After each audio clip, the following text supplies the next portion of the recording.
Check, check, check.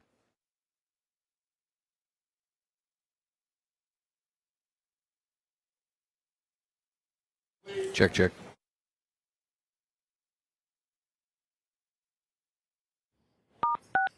You are unmuted. Do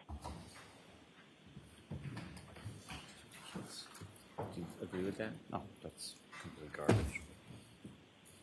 Now we'll be maybe seated. Jurors on their way? No, we need to be heard, unfortunately. Okay, come over to sidebar, please. The jurors are on their way.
You are unmuted.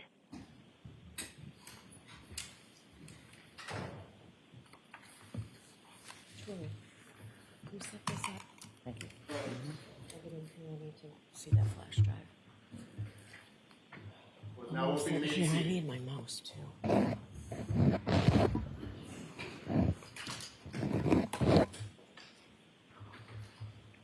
All right, so why don't I see counsel over here at sidebar? I've got my computer up.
All rise for the court, please.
Hear ye, hear ye, hear ye. All persons have any business before the Honorable Beverly Canoni, Justice of the Norfolk Superior Court, and before the country before. Draw near, give your attendance, and you shall be heard. God save the Commonwealth of Massachusetts. This court is now open. You may be seated.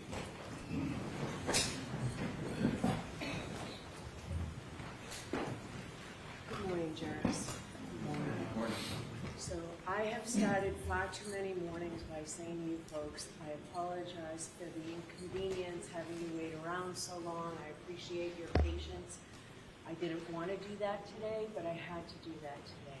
Everybody has worked so hard on this trial, the jurors, the lawyers, the witnesses, that everything has to be right before you hear it. So I needed to do that this morning. So I apologize. I do have to ask you those 3 questions. Were you all able to follow my instructions and refrain from discussing this case with anyone since we were here yesterday? Everyone said yes or nodded affirmatively. Were you also able to follow the instructions and refrain from doing any independent research or investigation into this case? Everyone said yes or nodded affirmatively. Did anyone happen to see, hear, or read anything about this case since we left here yesterday? So as you know, it's time for closing arguments. And when I was a trial lawyer, I never liked it when just before closing arguments, just before I stood up, the judge would say, jurors, remember, closing arguments are not evidence. But it's true. Closing arguments are not evidence. The lawyers aren't witnesses. And because they're not evidence, I need you to put away your notebooks because you can't take notes on them. But the reason it used to bother me is because I sensed that it made it sound like they're less important than anything else in the trial, and they're not. They're certainly a very important part of the case. And we've all noticed that you've paid very close attention to this case, and we know that you'll do the same to the closing arguments. A couple of things I want to say, and you'll hear more about this in greater detail when I give you the charge. First is, you folks are the fact finders. So it's what you find from the testimony, your memory of the testimony. This has been a long trial, but your memory of the testimony, not the lawyers and not mine. So if the lawyers or I say anything that doesn't square with your memory, it's your memory that serves. Secondly, there are very important constitutional rights that I hope that you understand, or constitutional concepts that you need to understand. First, again, the burden of proof in this case is proof beyond a reasonable doubt and to a moral certainty. And the Commonwealth bears the burden of proof. All right? The burden of proof is on the Commonwealth to prove beyond a reasonable doubt and to a moral certainty. And because of that, in Massachusetts, because the Commonwealth has the burden of proof, the Commonwealth goes last in closing arguments. I've given each lawyer an hour and 15 minutes, and I'm not going to stop them. So we'll start with the defendant's closing arguments. Mr. Jackson.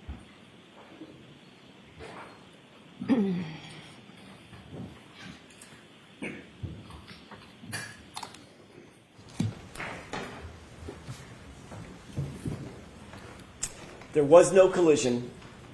There was no collision. There was no collision. I want to take a minute to start off with thanking you. I want to thank you for your attention. I want to thank you for your patience. I want to thank you for your diligence. This is not an easy undertaking. Most of all, I want to thank you for your courage, because courage is what this moment demands. Not just to listen, but to stare directly at injustice and say, not here, not now, not on our watch. That's what you're being asked to do. Stare down injustice. I want to start with a simple truth. You folks, not us, nobody else in the courtroom, you folks are the last line of defense. The last line of defense between an innocent woman and a system that has tried to break her, that falsely accused her, that tried mightily to bury the truth. This case was corrupted from the start. It was corrupted by biases and conflicts and personal loyalties that you heard about. And most fatally, it was corrupted by a lead investigator whose misconduct infected every single part of this case from the top to the bottom. In our opening comments to you a few weeks ago, we told you what to watch for. We warned you what to watch for. We begged you what to watch for. Watch for the physical evidence. Pay attention to the medical facts. Pay attention to the science and the physics. But also pay attention to the integrity, the very essence, the integrity of the investigation. But you also saw something during the course of the trial that none of us might have expected, something that should sadden us, something that maybe would anger us. On full display, you saw the lengths to which some police officers will go to protect their own at the expense of the rest of us, at the expense of Karen Reed, an innocent woman. Before we examine the evidence in the case, which we will do, we need to understand the very foundation of the entire system of justice in which we operate. It's the bedrock on which this entire system is built. Reasonable doubt. This isn't just a technicality, and it's not a slogan. It's a constitutional shield that protects the innocent and prevents the government from punishing without proof. The Commonwealth has the high burden to prove every single element of every single charge beyond a reasonable doubt and to a moral certainty. As I said, those powerful words are not just some legal jargon. They're your mandate, they're your obligation, they're your community's protection against injustice. In our system of justice, Karen Reed sits here today presumed innocent, cloaked in the presumption of innocence. That presumption is not fragile. It doesn't just disappear because there's a charge or a badge or a theory. That presumption stands firm unless and until the Commonwealth clears that high bar, the highest bar the law provides, proof beyond a reasonable doubt and to a moral certainty.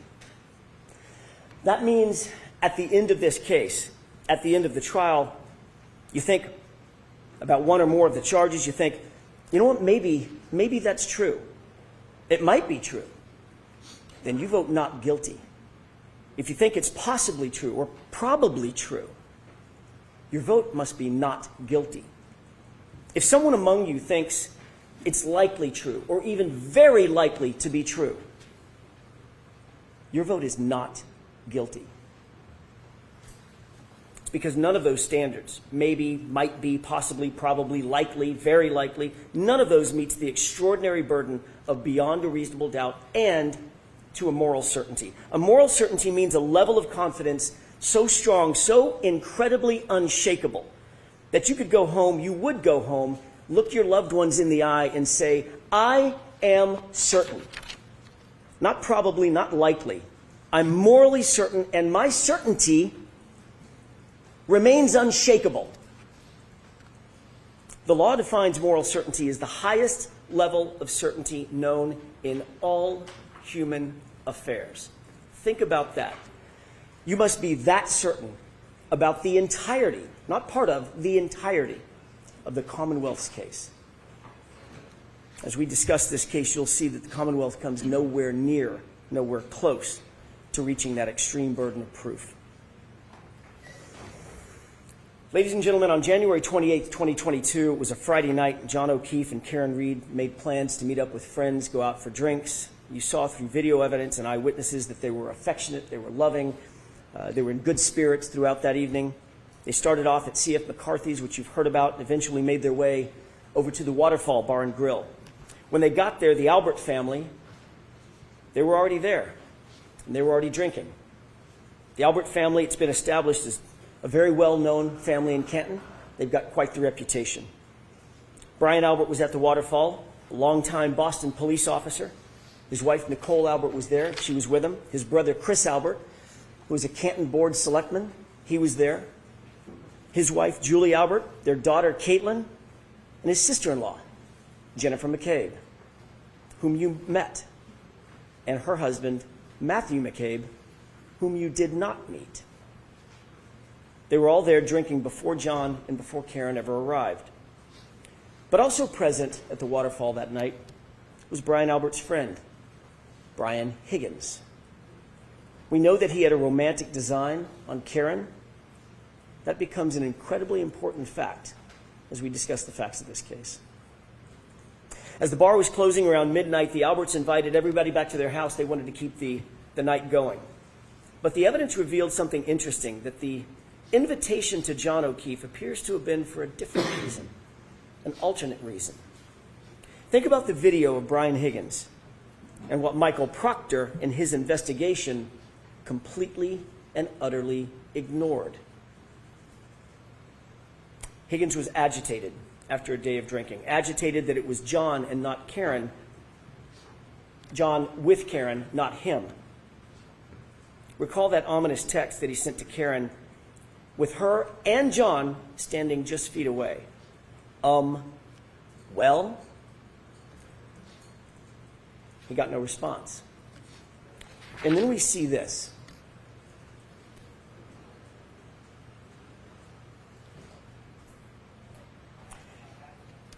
That's what Brian Higgins was confronted with following his well text. What of all things starts going through Brian Higgins' mind? Where does his mind go? What is he thinking about after seeing this, after witnessing this? He shows you. And if Michael Proctor had been the least bit interested, this video would have shown him too. Take a look.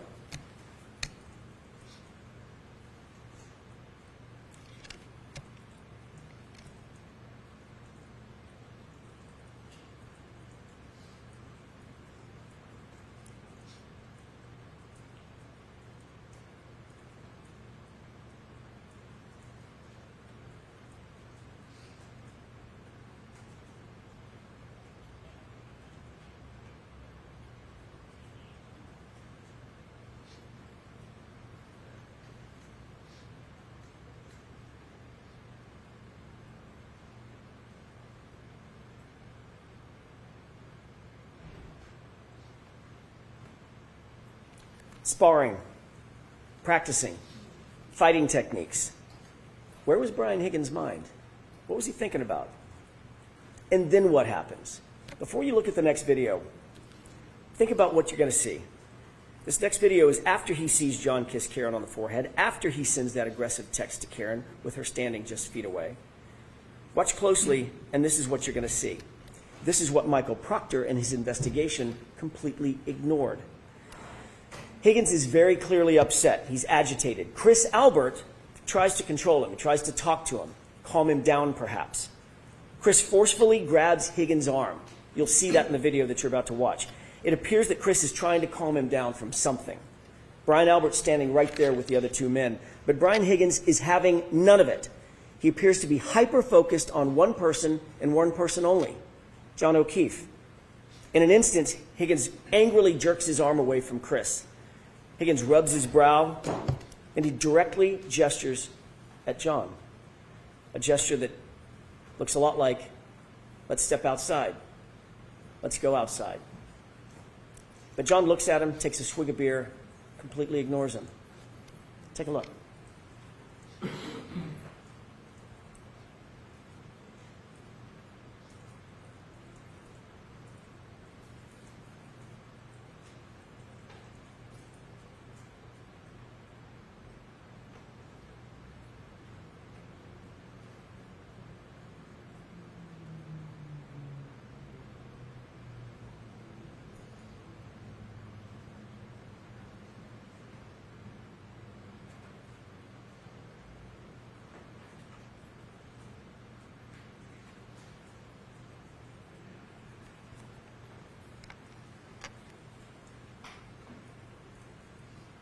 Michael Proctor, the lead investigator in this case, had all this footage, but he did nothing. He had access to the exact same thing that you saw. Why did he do nothing? A few minutes later, Higgins then texts John directly.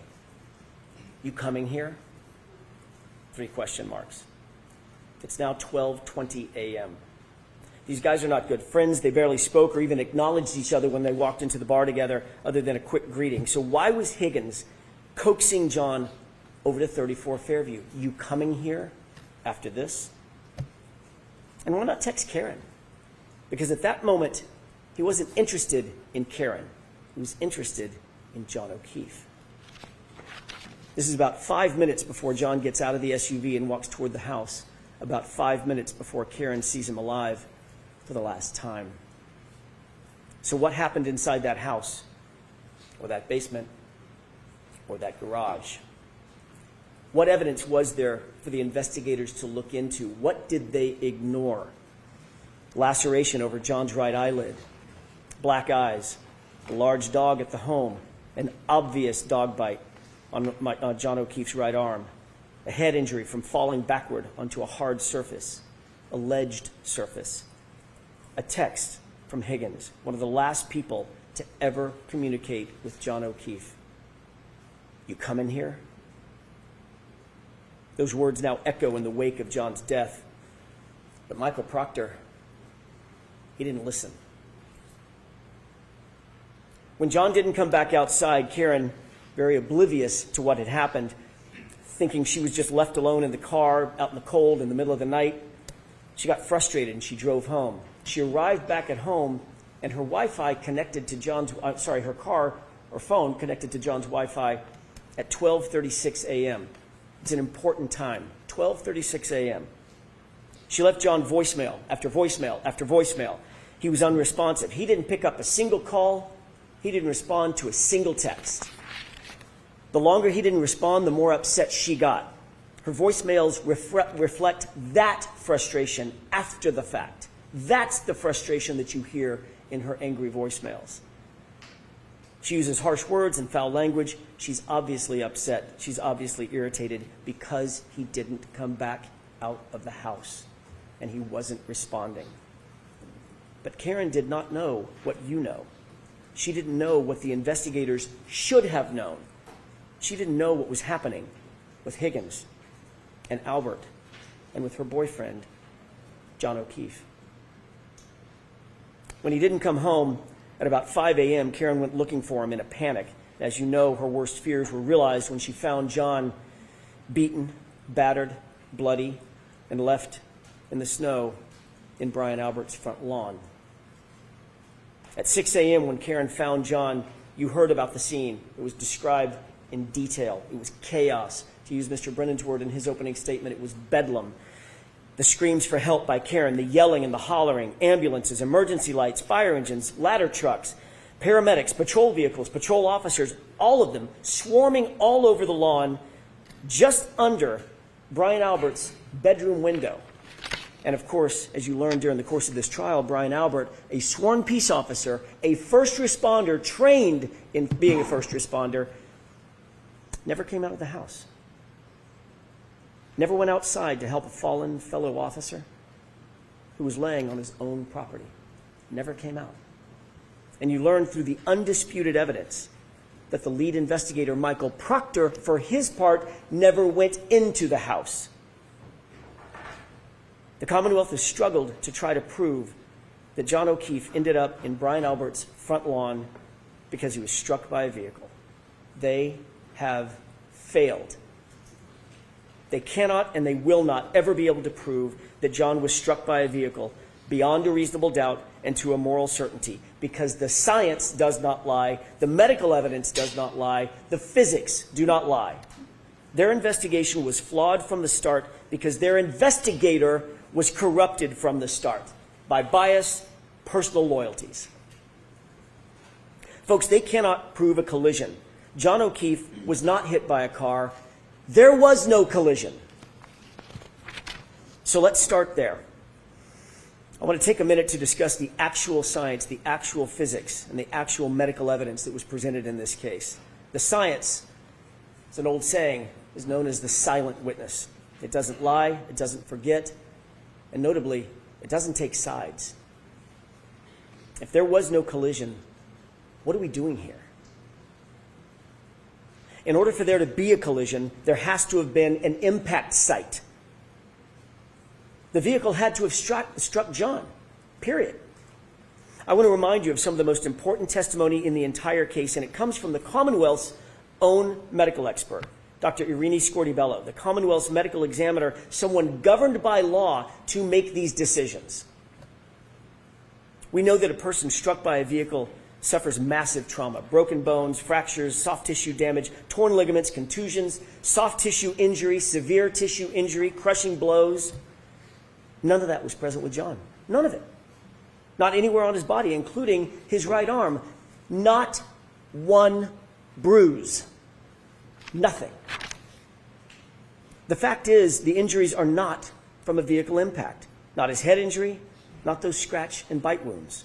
Not a single medical expert, think about this, not a single medical expert called by the defense or called by the Commonwealth has testified that John was hit by a car. Not one. Think about the irony. Not one. That's not just significant.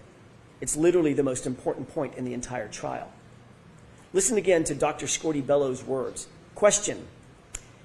You did not include in your autopsy, in any fashion, any discussion of whether Mr. O'Keefe's injuries were consistent with a motor vehicle accident, did you?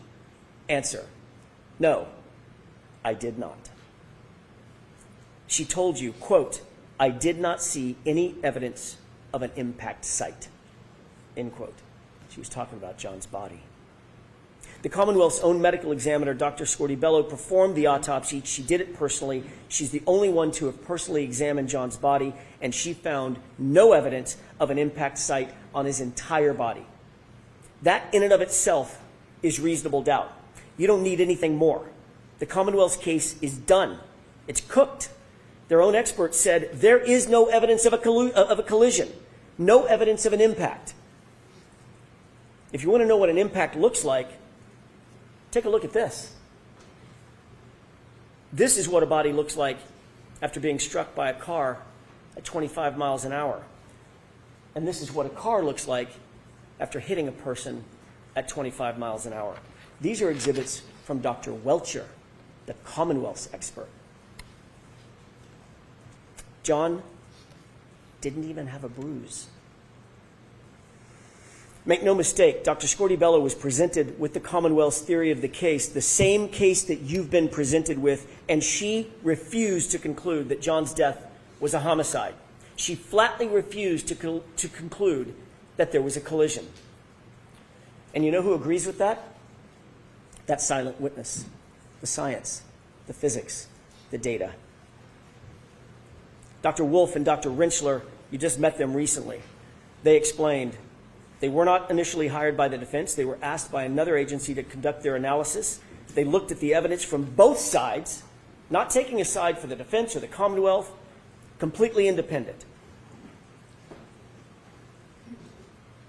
They looked at the damage to the SUV on the one side of the coin. They looked at the injuries to John O'Keefe on the other side of the coin. Both PhDs, both engineers determined there was no collision. I'm not saying it.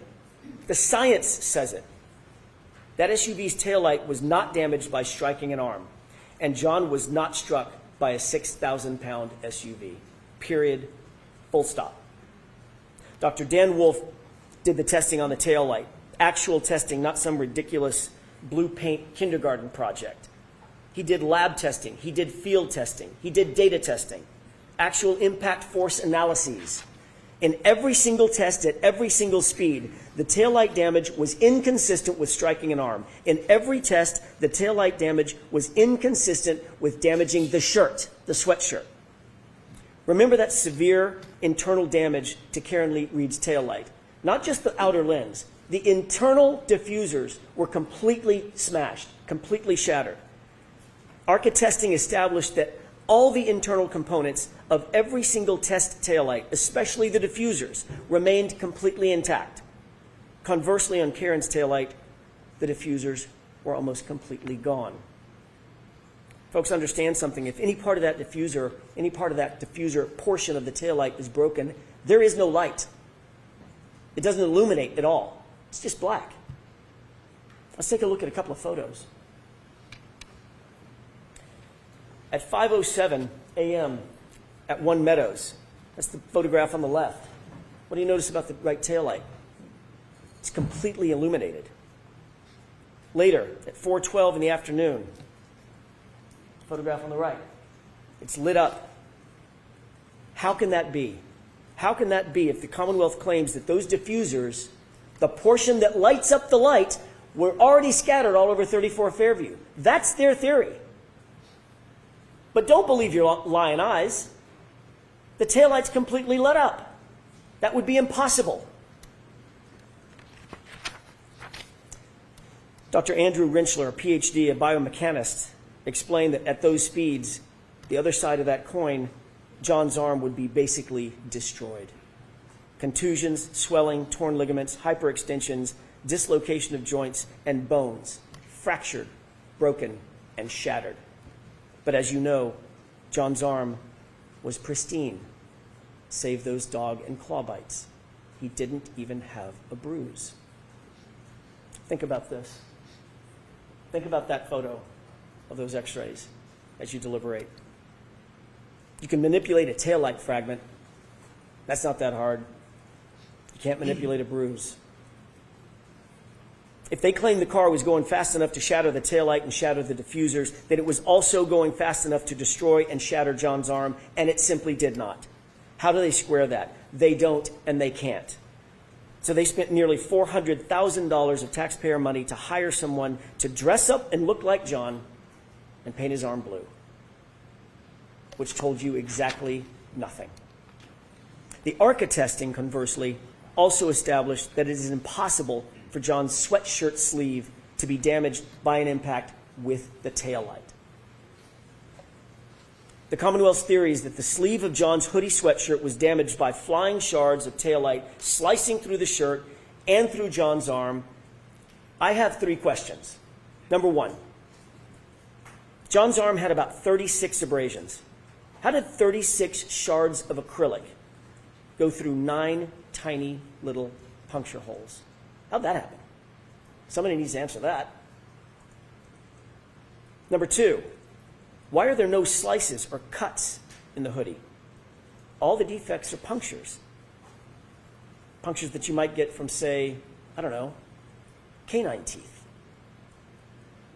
And number 3, if the shards cut bloody gouges into John's arm, that's their theory, why is there no blood, no skin, no tissue on a single shard of taillight that they claim came in contact with John's arm?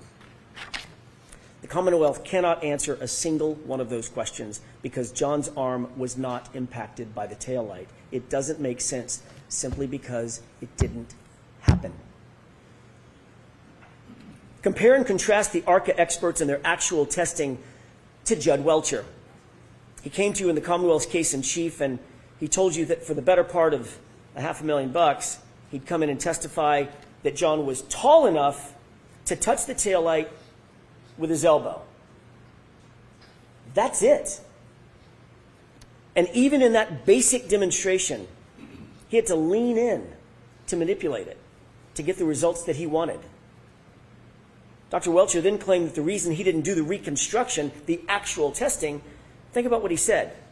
There isn't enough evidence to determine what happened. I beg your pardon?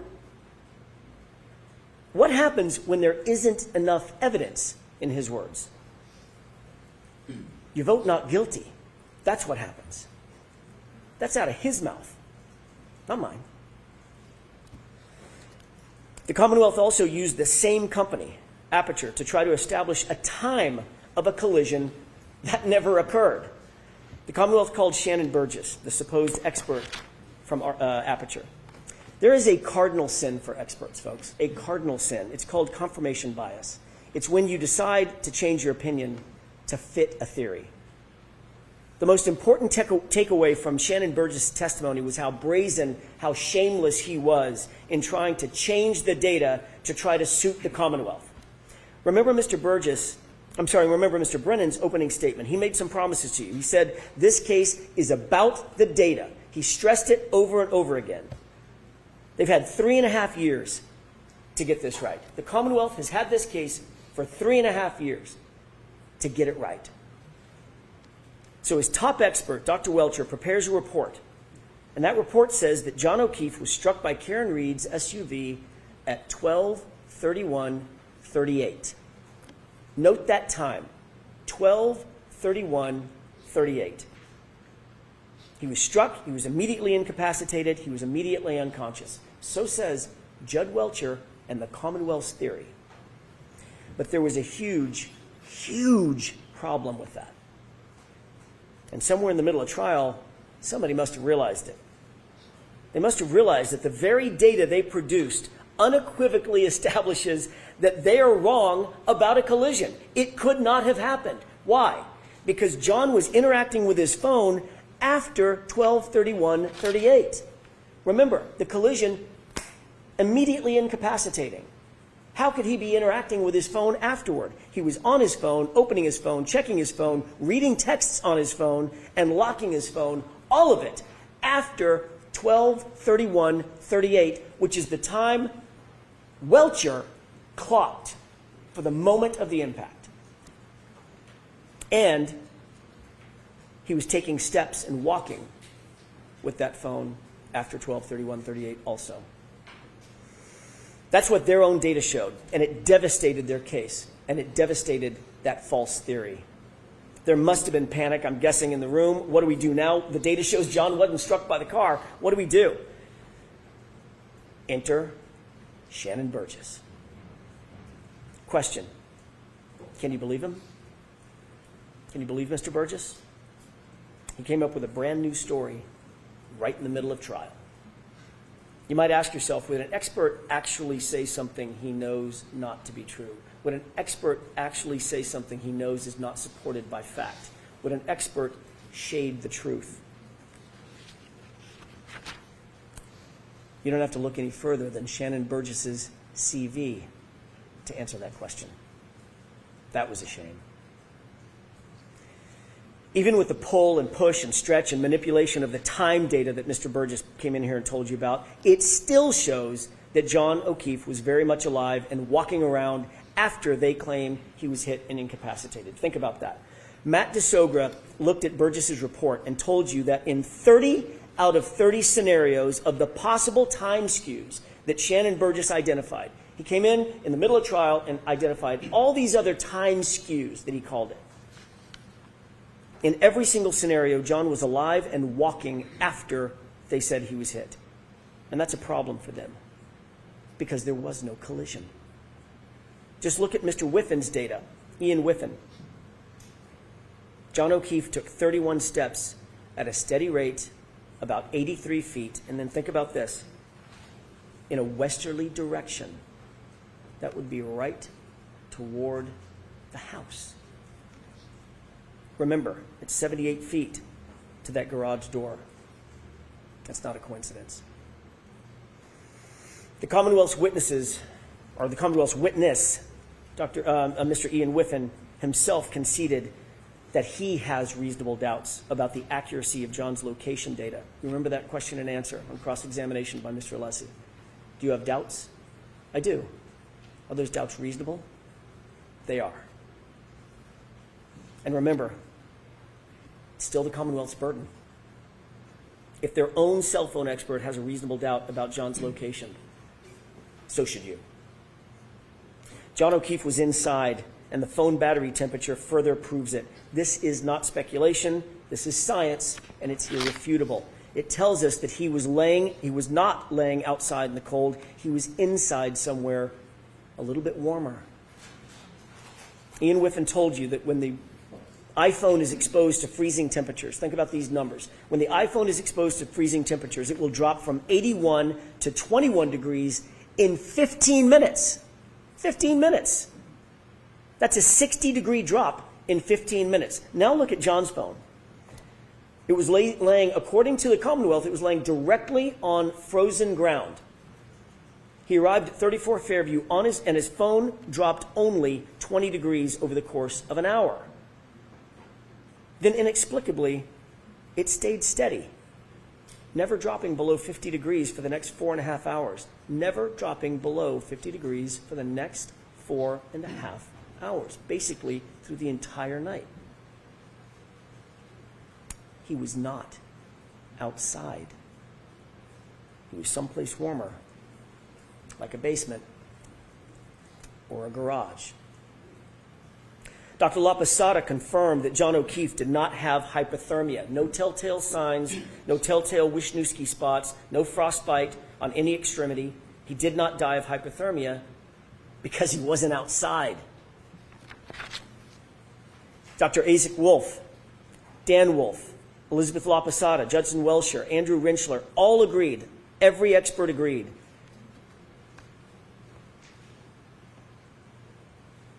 This is how John O'Keefe died.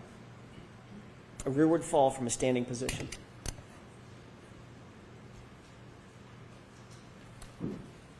What could make you fall straight back like that? Let's just think about that for a second. What could make you fall from a standing position as Judd Welcher just showed us? Standing up, falling straight back. Add a laceration to the right eye consistent with a fist or a punch, and you've got your answer. He certainly didn't sustain that wound on the back of his head by falling backwards onto a lawn. Dr. La Posada told you that the patterned injury on the back of John's head could only be produced by hitting a hard, ridged, or ledged surface, like a concrete stair or step. What's just through that garage door? Michael Proctor never stepped down in that garage to find out. What a shame. And look at the arm. Just look at John's arm. You don't need the top experts in the country, but you had them. You don't need the top medical minds on the planet on this issue, but you had them. These are dog bites and scratches.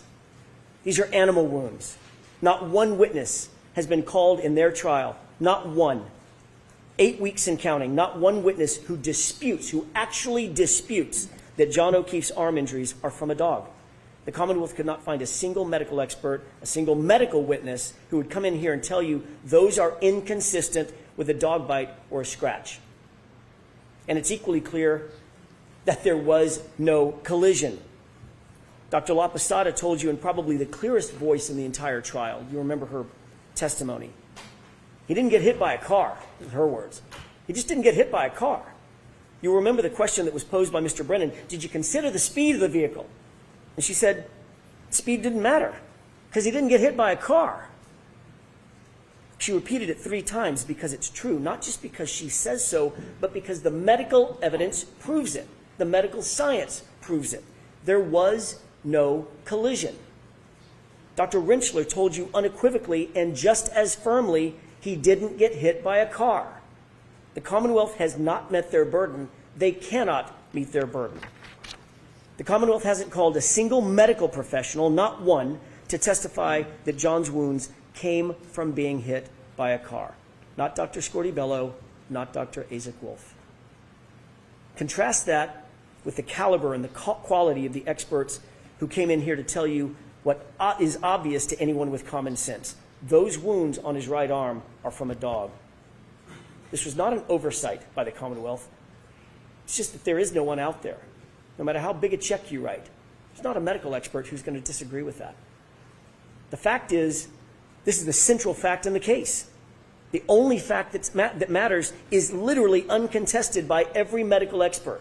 Uncontested, undisputed. There is no evidence that John was hit by a car. None. How much more reasonable doubt could there be? This case should be over right now. Done. Because there was no collision. So given all that, how did Karen Reed end up sitting here? Why is she even here? Why is she in that chair? Why is she in this courtroom? There is a reason for that. And it's a reason they don't want to tell you, and it's a reality they don't want to admit to. The reason we're here is because the system, the very system that was meant to protect her, that was meant to protect all of us, that system has failed badly. So now let's discuss the facts that were and were not presented by the Commonwealth in this case. Over the next few minutes, I want to talk about the utter failure of the police to investigate this properly and to investigate this fully. And what you're going to see is that Michael Proctor, the lead investigator for the Commonwealth, did nothing to actually and properly investigate this case. Let's start with the house. That's the most logical place to start. I think you'd agree. Brian Albert's house, where John's body was discovered lifeless in the lawn. A man, a police officer, is found dead on the front lawn, and no one secures the scene. No tape, no preservation of evidence, no crime scene log, no search warrants. No consent searches, no photographs of the house interior. They didn't treat the house as a crime scene, and shamefully, they didn't even treat the yard as a crime scene. The lame excuse offered by retired Lieutenant Gallagher: it was really cold and windy, and I didn't know if there was a crime that had been committed. What? You didn't know that a crime had potentially been committed? You have a man laying dead in the yard, and here are the undisputed facts that those officers were confronted with. Black eyes. Obviously, black eyes are consistent with a fight. Bloody nose, also consistent with a fight. Bleeding from the face, consistent with a physical altercation. A cut over the right eye, consistent with a punch. No coat in the freezing cold, not dressed for outside, dressed for inside, and one shoe on. I wonder where the other shoe could be. I don't know, maybe in the house 30 feet away. And then you find a broken and shattered drinking glass next to him, the type of glass that you might find, I don't know, let me think about this, in a kitchen, in a house, 30 feet away. And John's phone was tucked neatly under his back shoulder. Lieutenant Gallagher actually claimed he did not know it was a potential crime that needed investigating. The neighbor across the street, Detective Lieutenant Kelleher, had a ring camera that was pointed at the exact direction where John O'Keefe would have been hit, and nobody bothered to secure it. Nobody bothered to secure it. Nobody even bothered to look at it. Of course this was a potential crime scene. Of course it was. Let's not forget, this was Brian Albert's house, and that comes with privileges. Quote, is the homeowner going to catch any shit? Nope. He's a Boston cop too. End quote. That quote starts to make a little more sense now, doesn't it? Michael Proctor wrote those words just hours after John's body was found. He sent this in a private chat, in a private text he never, ever believed would ever be revealed. He sent that text in a series of messages that now belong to you. You weren't given the opportunity to hear from Michael Proctor, but you can read his thoughts for yourself. And I urge you, go read them. They're in Exhibit 209, in case you're wondering. But here are the highlights. Proctor starts the conversation, quote, all the powers that be, one answers ASAP. He's getting pressure, obviously. Get this done. His friend then asks what Proctor's probably thinking at the time, quote, I assume you guys are out to make it cut and dry since it involves cops. Something stinks. And Proctor responds, yeah, to the something stinks. And then he goes on, but there will be some serious charges brought on the girl. Think about that. Hours into this investigation, there will be some serious charges brought on the girl. She's a whack job cunt. Yeah, she's a babe. Weird Fall River accent, though. No ass. No ass bitch. She's got a leaky balloon knot. Leaks poo. 0 chance she skates. She's fucked.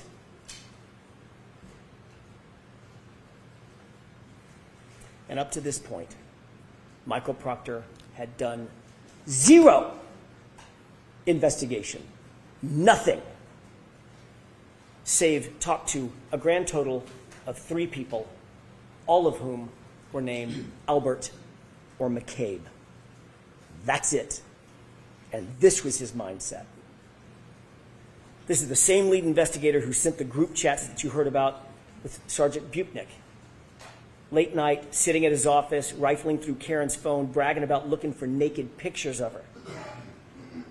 That text wasn't sent to his buddies or his friends. That text was sent to his supervisors at the Massachusetts State Police, for God's sake. And what was their response?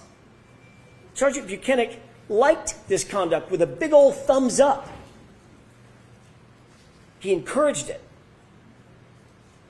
Ladies and gentlemen, a lead investigator is every investigator is supposed to be objective, an objective fact finder. No bias, no agenda. Michael Proctor went far beyond just insulting Karen Reed. He dehumanized this woman. He betrayed her as a human being. He was fired for this blatant bias. If the Massachusetts State Police can't trust him, how can you trust him with this investigation and with your verdict? And with Karen Reed's life. The lead investigator in a murder trial was never called to testify. Think about that. That should stop you in your tracks. Wouldn't you want to hear from Michael Proctor? Wouldn't you want to hear from the lead investigator in the case? Don't you have questions? The Commonwealth did not present their own lead investigator to the jury, the very jury who is charged with judging the investigation. Michael Proctor clearly is radioactive, and the Commonwealth stayed away from it. Michael Proctor is no longer a Massachusetts State Police officer. He wasn't transferred. He didn't go on sabbatical. He didn't retire. He didn't resign. He was fired. He was terminated for cause. The Massachusetts State Police investigated him, found him guilty of dishonorable conduct, not just for those text messages, folks, for sharing confidential information with witnesses, and for bias. Not just any bias. Bias in this case. Fired. This is the man who touched every single piece of important evidence in this case. All the evidence that was brought before you in this trial went through his hands one way or another. The shirts, the shards. Remember that when Mr. Brennan gets up and gives his closing argument. The shirts, the shards, all in Michael Proctor's possession. Mr. Brennan and the Commonwealth, I think, have pinned their hopes on some microscopic pieces of, or close to microscopic pieces of plastic that were claimed to have been scraped from the hoodie several months after the fact. What he failed to ask every single every single witness is who had access to that shirt and who had access to those taillight fragments, and the answer is it was Michael Proctor. Not for days, not for weeks, for months on end, for months unaccounted for, before they were submitted to the crime lab, before they were ever scraped. Just go look at the chain of custody documents. You've got them. Why didn't Michael Proctor give those clothes to Maureen Hartnett with the crime lab when she was at Canton PD just days after the fact to receive those Solo cups? Remember that? Just a few days later, she was there. She drove up. She did the driving to take the Solo cups in the grocery bag, which has a ridiculous aspect to it in and of itself as well. Why not just give her the shirts as well? Give her the taillight fragments if any were found at that point. Why hold on to them? What could possibly be a reason? Why wait until March to book those into evidence? Now let's talk about some of the other problems with the Commonwealth's evidence. As I indicated, there was no blood, no skin, no tissue, no DNA found on a single piece or shard of the taillight that the Commonwealth claims cut and sliced into John O'Keefe's arm. Where is that trace evidence? Where is that biological evidence? The DNA. Where is it? They've got nothing. Not a single piece that the Commonwealth wants you to believe cut up John's arm. How is that possible? It's not possible. The only way it's possible is if those shards never touched his arm. Because it was a dog. Oh, and the one sample of DNA that they did find, by the way, was found on the outer, smooth part of the housing. Not any shard. It was the outer, smooth part of the housing. Nothing that they claim actually came in contact with John O'Keefe. Number two, that sample had DNA of two other men, two other unidentified males. That tells you that that DNA had nothing to do with a car strike. That DNA would be expected to be, John's DNA would be expected to be all over that car. Inside, outside, he had access to that car for months and months and months. He was in and out of it all the time. Show me some blood, then we'll talk. They can't, and they won't because it doesn't exist. That SUV never hit John.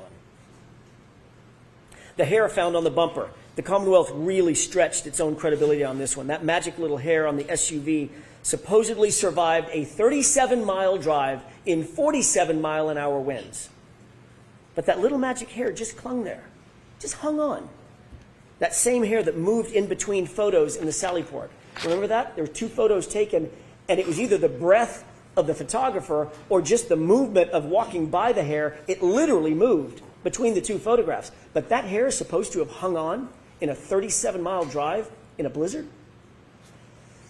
The only thing that hair proves that the Commonwealth is embarrassingly grasping at straws. That hair has nothing to do with anything.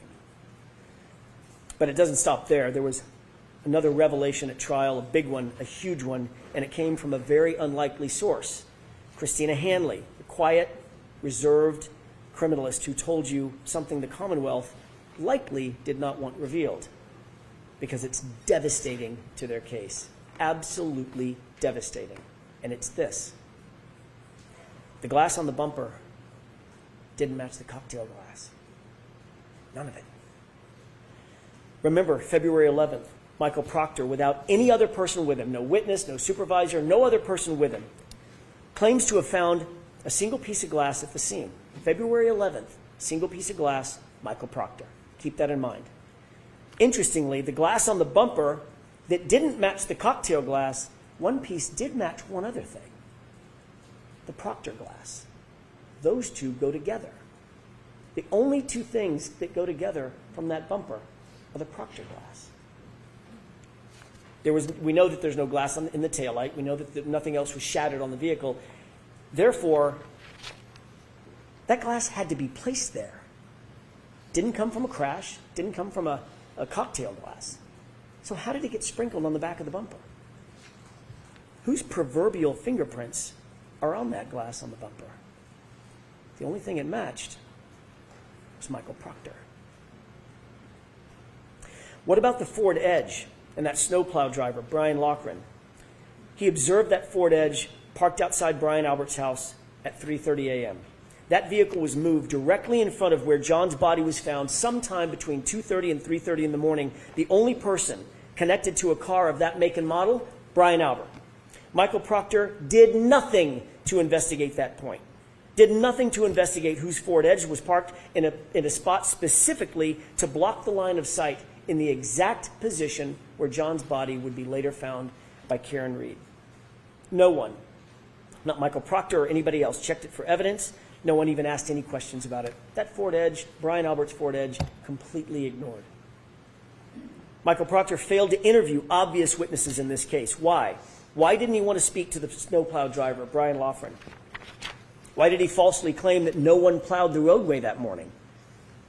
When police dash cam video, you saw the dash cam, it shows plows going back and forth all morning.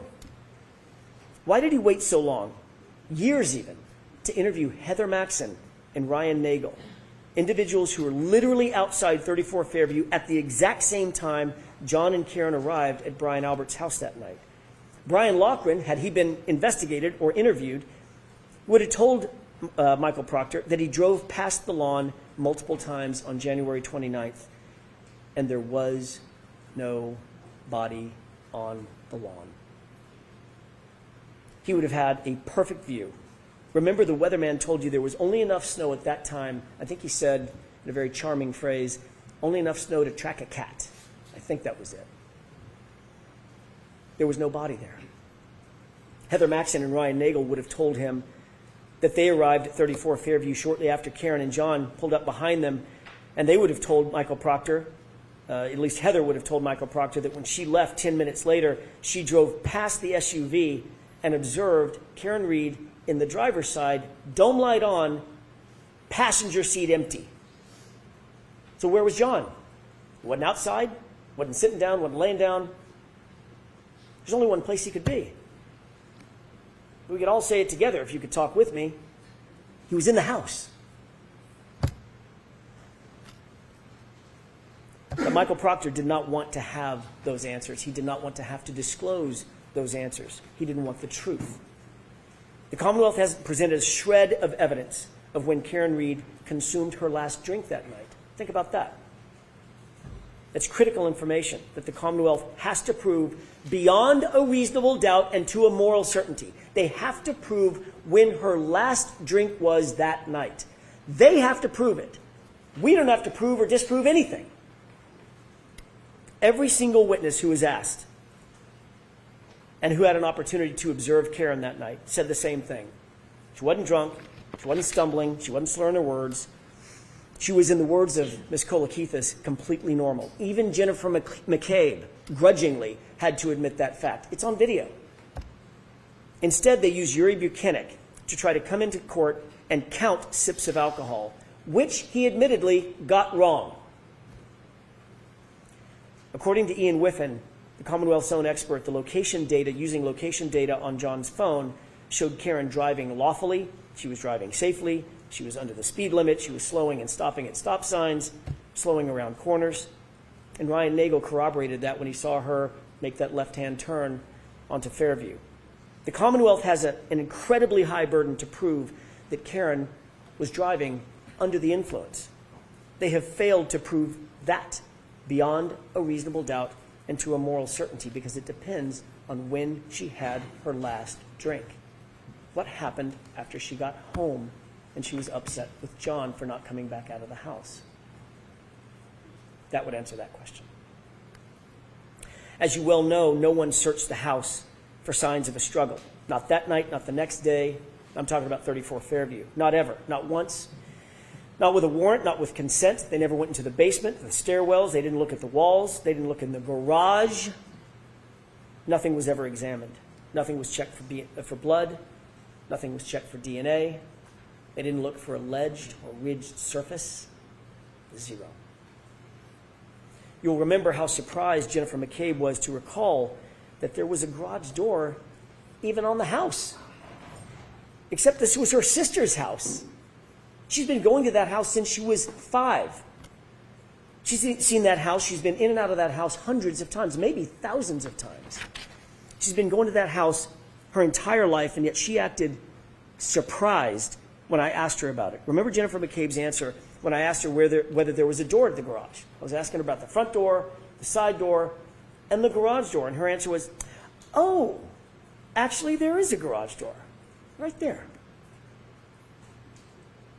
Investigators never opened that door. Let's change the scenario. What if it wasn't the house of a Boston cop? What if it wasn't the house of Brian Albert?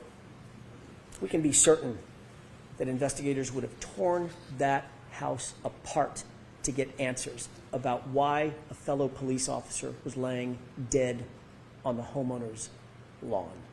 You can betcha. But because this was Brian Albert's house, a Boston cop, nope. And because he was a fellow cop, an insider, they didn't even open the door. That is not justice, folks. That's just pure favoritism. Each of these facts is more than a question mark. They're failures of duty. They're blank spots on a map where justice is supposed to live. And every single one is a reason why you cannot convict Karen Read. Reasonable doubt abounds. If the Commonwealth failed to investigate every reasonable alternative, how dare they come in here and ask you for a verdict? They didn't investigate the case fully, and yet they're asking you to take the easy road and do their job for them. These facts do not represent reasonable doubt. Nothing does. Every one of these facts that you're seeing that we're talking about represents reasonable doubt. Every one. The police and the prosecution are in a position to take people's liberty. It's the most dire and consequential act a civilized government can take against one of its citizens. Their obligation is not just to try to get it right. They have to convince you to the highest degree of certainty known in human affairs. They have to do it all, every bit of it, beyond any and all reasonable doubt. And they have not done that here. And how about the homeowner himself? The host, the first responder, the Boston cop, Brian Albert, who was sparring and practice fighting with Brian Higgins just minutes before John O'Keefe appeared at his house, 34 Fairview. Brian Albert, who was watching Chloe that night, the German Shepherd. Brian Albert, whose phone and his wife's phone were never secured. Brian Albert, who never came out of the house. But that doesn't mean he wasn't awake. It doesn't mean that he wasn't on his phone. Think about this. Jennifer McCabe claimed that her sister and Brian Albert both slept through this complete chaos right outside their bedroom window. But Jennifer McCabe's phone records tell a different story, and they tell the truth.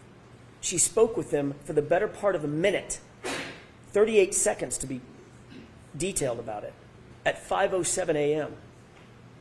And then she lied about that call. Remember that? What was the reason for that call at 5:07? Was it panic? Was it a warning? We know that conversation took place at the precise time Karen left her house to go search for John, 5:07. We could answer those questions if we just had access to their phones. Brian Albert, Brian Higgins. But Michael Proctor wasn't interested in their phones. Not only did he not secure their phones, he never even asked. And what about Brian Albert's dog, Chloe? A dog with a history.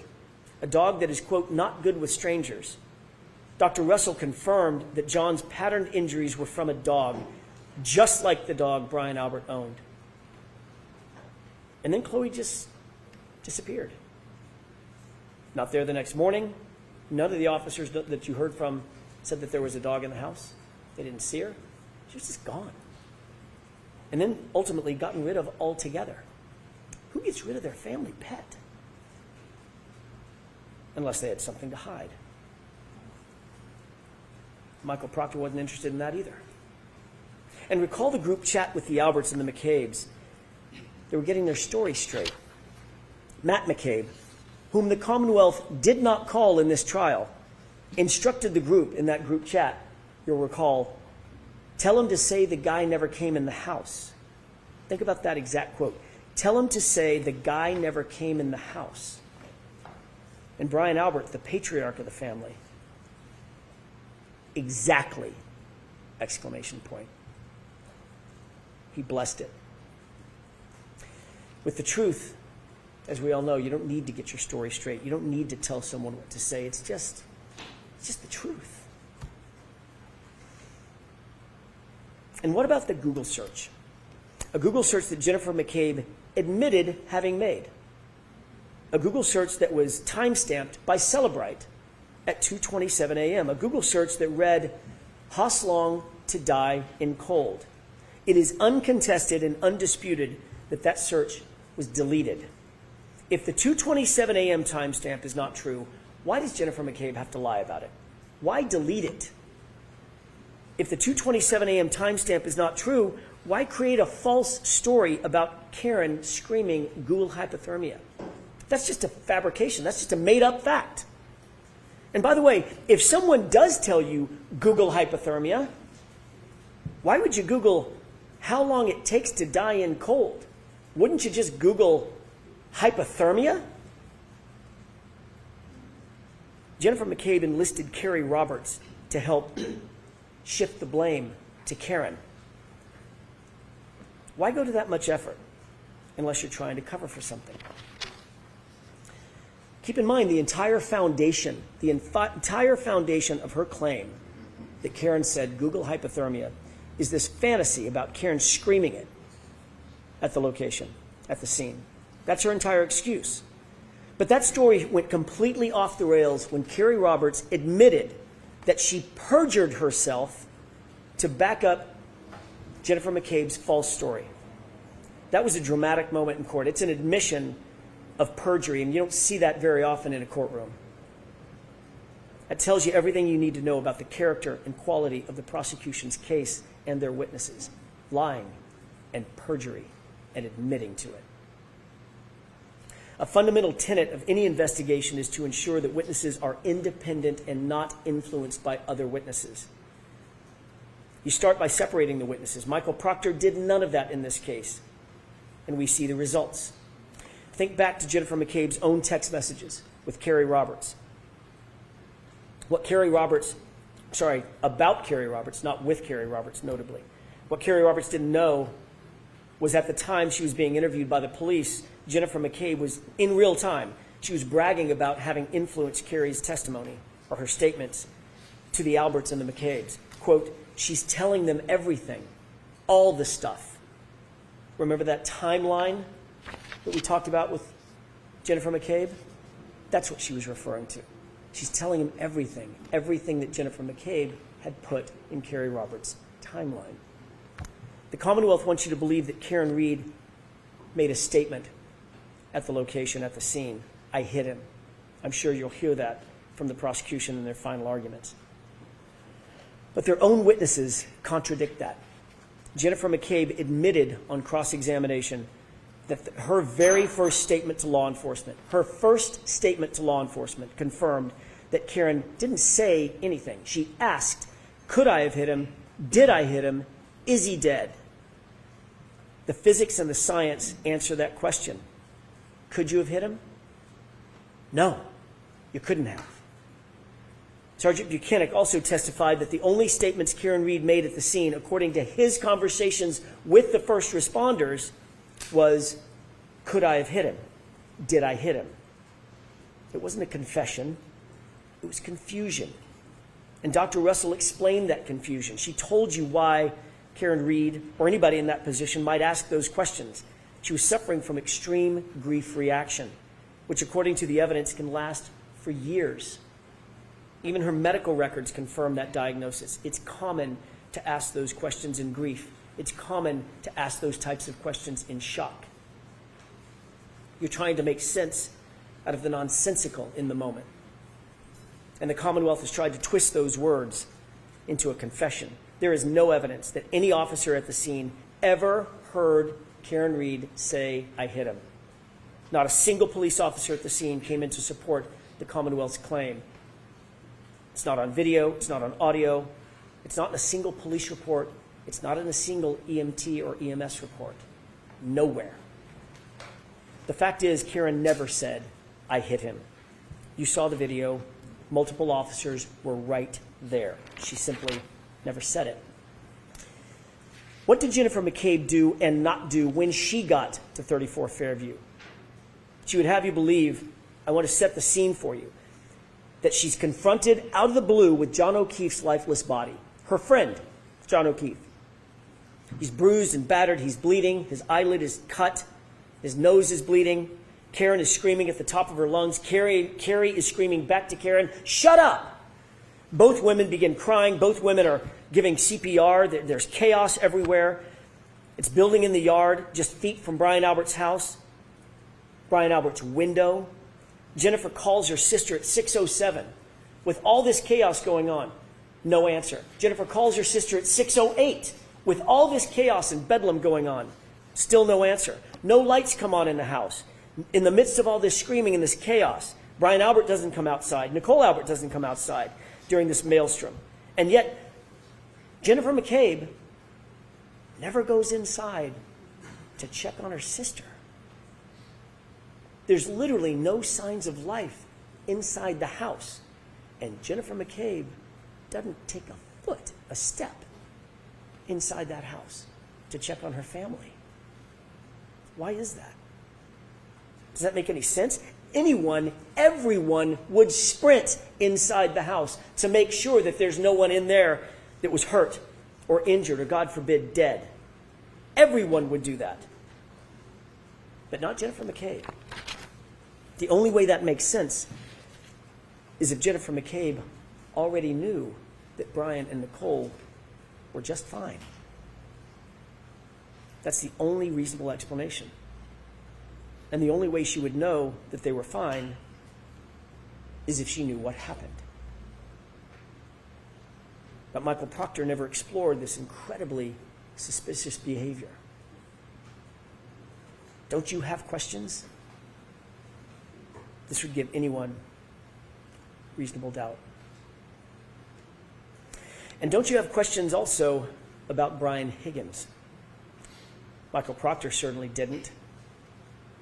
Higgins had been sending flirtatious and romantic texts to John's girlfriend, Karen Reed. You'll remember I asked Sergeant Buchanan a simple question. Were those texts flirtatious in nature? He refused to answer that simple question. Do you remember that?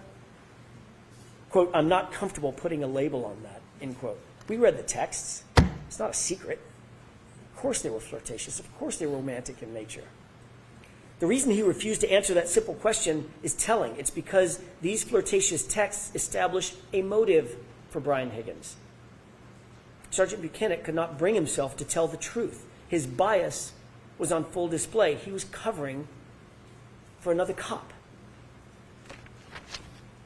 Investigators also ignored Higgins' suspicious late-night visit to the Canton Police Department. That was after a night of drinking, by the way. Why didn't they investigate this? What was so important that Higgins needed to go to the police station at that time, 1:30 in the morning, while drunk, by the way? Why weren't they interested in those facts? Remember, he's an ATF agent. He's a cop, a member of the Blue Wall, and best friends with Brian Albert. He would know that the CPD would be the first to get the call when someone reported John missing or injured. He would know what to look for, what to listen for, to determine if a report had been made and when and what the response was going to be. You saw the skulking through the hallways with his hood up, moving bags between cars, and of course, that late night mysterious phone call on his cell phone, a phone that you don't have and that you'll never see. All of that, and Michael Proctor never gave him a second look. All of that, and the Commonwealth, who's supposed to be after the truth, didn't call him to the stand. If you have any unanswered questions about Brian Higgins, that's reasonable doubt. The police didn't interview Brian Higgins on January 29th, 2022, but he was at the police station, as we've just seen. You heard evidence that Higgins and Chief of Police Kenny Berkowitz, also good friends, were in the Sallyport together with the SUV for a, quote, wildly long time. Kelly Dever, another Boston cop, told you that. She also told law enforcement agents that she found it, quote, weird that Higgins could have access to that very sensitive evidence, the SUV. Folks, there is never a situation in which a witness, a potential suspect even, should be given access to the evidence in a case. But that's exactly what happened here. Higgins was given unfettered access to that SUV and its taillight nearly immediately, according to Kelly Dever's statement to law enforcement. And it was at that exact time, the exact moment that Higgins would be in that Sallyport, that the 42 minutes of the Sallyport video is just missing. It's just gone, vanished. Well, that's convenient. Now put in context the condition of that taillight when it was actually seized in Dighton. It was cracked, but not completely damaged. I ask you to compare and contrast Officer Kelly Dever, her attitude, her demeanor. That's all for you to judge. Her attitude, her demeanor, her truthfulness, her motives from the witness stand. Compare and contrast that to Sergeant Nick Barrows. Who's more believable? Officer Barrows is unattached to any of the players in this grand play directed by Michael Proctor. He's truly independent. And what did he tell you? Was the taillight, he was asked, was the taillight in this condition when Michael Proctor picked up that SUV at 412? His answer? Absolutely not. Absolutely not. It was cracked, but not completely damaged, not smashed out like that. So how did the taillight get cracked? How did it end up in the condition where it was cracked, as Officer Barrows saw it, but not completely damaged? Well, you don't have to guess. There's a video. Just watch.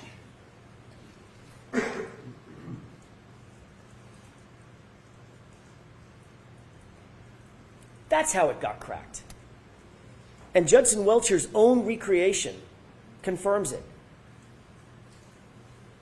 Look at the contact. That's from the Commonwealth's expert. And that further is confirmed by the fact that there were no taillight pieces found in any of the initial searches conducted at the scene. 2 searches, 50-foot area searched. Not a single fragment was found until after Michael Proctor had access to and control of that SUV and its taillight. What does that say about the character and quality of this case? It's revealing what happened here at trial. One of the most dramatic moments probably of the trial, Kelly Dever. How can you trust this investigation when you saw how far a police officer will go? You had a front row seat to the power of police manipulation and police corruption, a front row seat. Kelly Dever was interviewed by a separate law enforcement agency, not a friendly department, not Boston Police Department, not Michael Proctor's MSP, a different independent agency. She told those law enforcement agents in a formal interview that she saw Brian Higgins and Chief Kenneth Berkowitz alone in the Sallyport with the SUV. She was detailed, she was clear, she was unequivocal, she remembered the specifics, she recalled how it made her feel, quote, weird.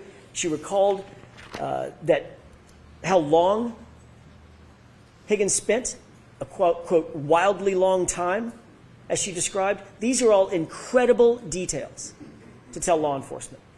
She couldn't have been clearer, she couldn't have been more specific. But then she's put on a witness list and she's subpoenaed by the defense. Oh boy. Then this rookie cop was called up to the police commissioner's office, the same commissioner that was the boss of Brian Albert. They have a meeting, a private meeting, and he says, wink, wink, nod, nod, we support you, Officer Dever. What else was said in that meeting?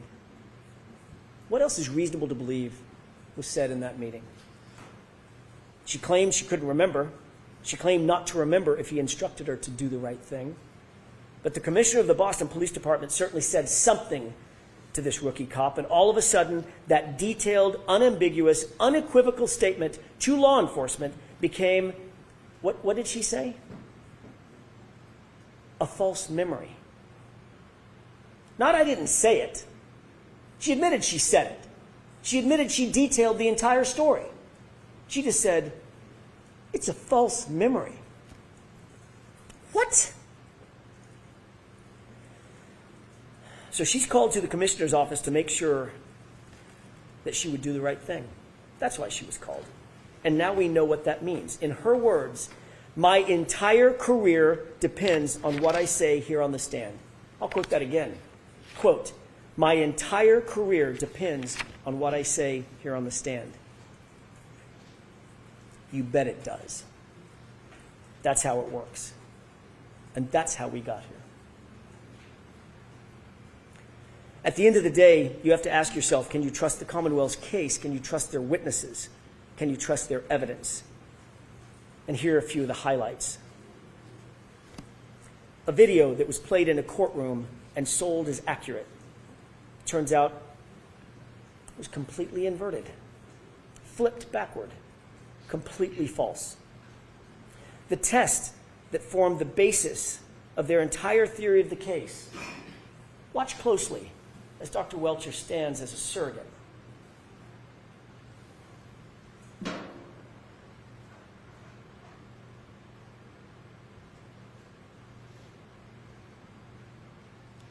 Is that a righteous test? Or is that a manipulation? Dr. Welcher tried to deceive and fool you by leaning into the car, manipulating the results of his own test. When the truth was revealed by Dr. Rentschler, the Commonwealth spent the next hour cross-examining him about how that test was meaningless. It actually didn't mean anything. Well, that's convenient now that we realize that it was a manipulated test, and it actually does mean nothing. It didn't represent the theory of the Commonwealth's case. That's what was suggested. That test does not represent the theory of the Commonwealth's case. Really? Then why was Dr. Welcher playing dress-up in John O'Keefe's clothes, or identical clothes to John O'Keefe, when he was holding a glass? Why was he holding the glass right behind the vehicle? And why was he standing with his right arm oriented to the right rear taillight if he wasn't trying to recreate the circumstance that is the Commonwealth's entire theory? The Commonwealth stood up here with a straight face and told you they weren't trying to suggest that that's how John was hit by the car. Of course they were trying to suggest that's their theory of the case. They only abandoned it 2 days ago when it was revealed by our experts that it's physically impossible. That silent witness, that science, that physics, has become very pesky to the Commonwealth because there was no collision. Dr. Welcher also told you under oath that there were no x-rays taken of John's arm. He tried to deceive you into believing that John's arm might have been broken. I don't know. I didn't see any x-rays, so I can't tell you what the damage was inside the arm. Really? The Commonwealth has had those x-rays in their possession for 3 years. And again, it took the defense to bring out the truth. The x-rays do not fit the Commonwealth's theory, so you weren't shown. And Dr. Welcher wasn't going to admit it. And my goodness, then we get to the sweatshirt. That was a moment. Mr. Brennan stood here in front of you and dramatically held up John's sweatshirt. Not just to the witness, but to you. And asked Dr. Wolf about it multiple times. Specifically, while it was in that plexiglass, asked Dr. Wolf about the multiple holes in the back of the sweatshirt. He interrupted Dr. Wolf, and Dr. Wolf started to look at the sweatshirt and say, well, and he said, how about here? Here's a hole, here's a hole, here's a hole, here's a hole. Dramatically tapping on that plexiglass. It was clear what the suggestion was, that the holes in the back of John's sweatshirt were from January 29th. That's the impression that was expected to be left with you. That's the impression that he wanted to leave with you. And that's false. The truth is, the Commonwealth created those holes. They aren't holes from road rash. They weren't made on January 29th. Those are cuttings from the Commonwealth's own crime lab, folks. That's what those holes are. And even with 3 prosecutors, all 3 of them, sitting right there in the room at the time, it had to be the defense to correct that record, to bring out the truth. If we hadn't done that, what impression would you folks have been left with? That's more than negligence. That's dangerous. It's dangerous. I'm going to guess that Mr. Brennan's not going to say much about this, about the fraud that was attempted on you. And if he doesn't, that speaks louder than any concocted excuse that the Commonwealth might come up with. It's shameful.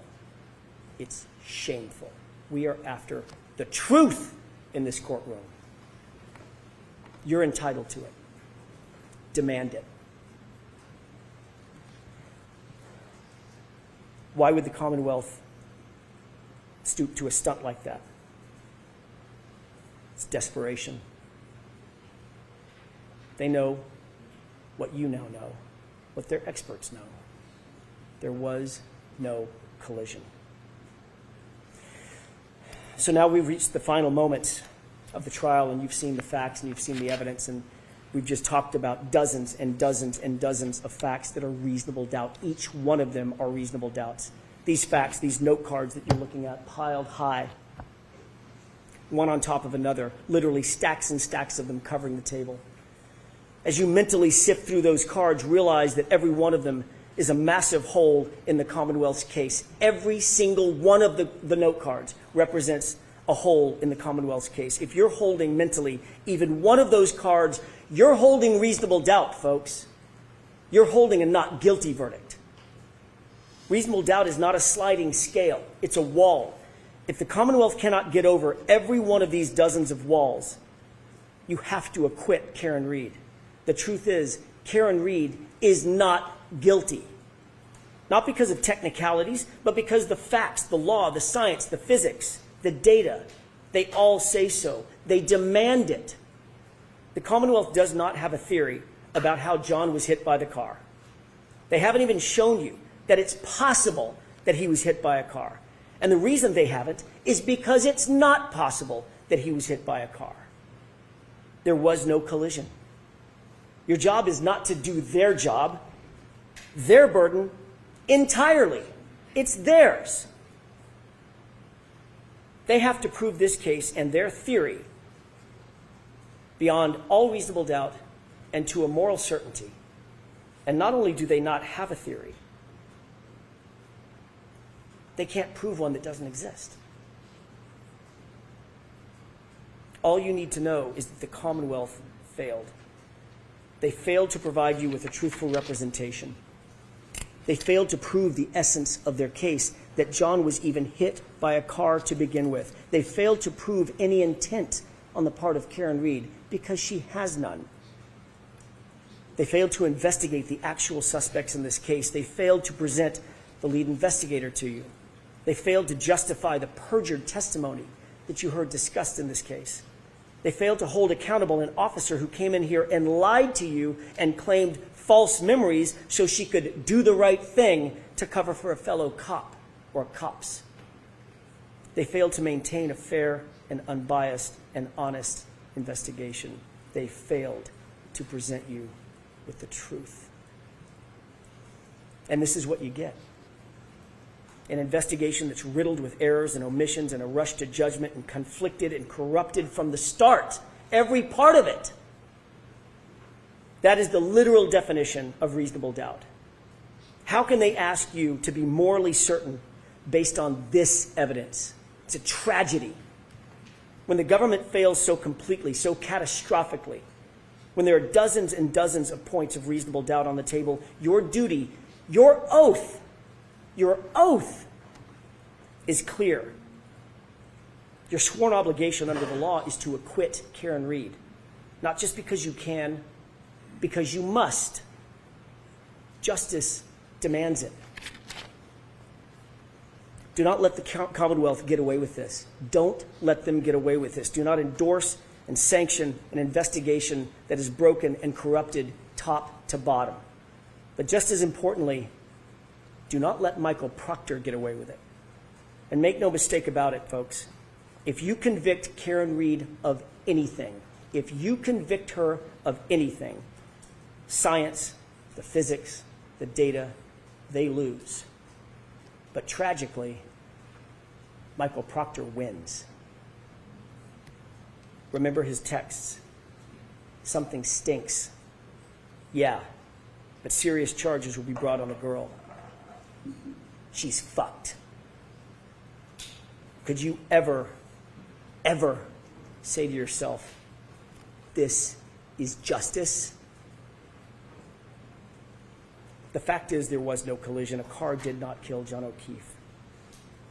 So I ask you, let your voice be heard, not in whispers, but in truth. Let the community feel, through your verdict, that justice cannot be bent and that it will not be buried.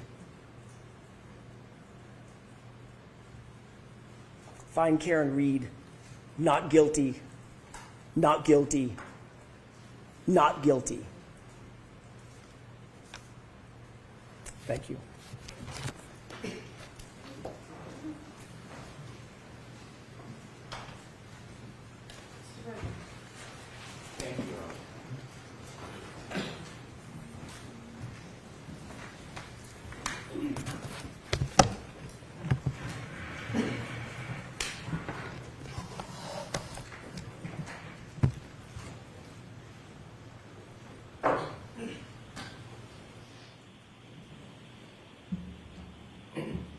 John O'Keefe was 46 years old. 46 years old. He spent his life helping people. He's described as a good man, kind, generous, thoughtful. He was a Boston police officer. He worked to help the community. Everything you've heard about this man, he was a good man. He helped people. When his niece and nephew had nobody, he took them in. He took them in.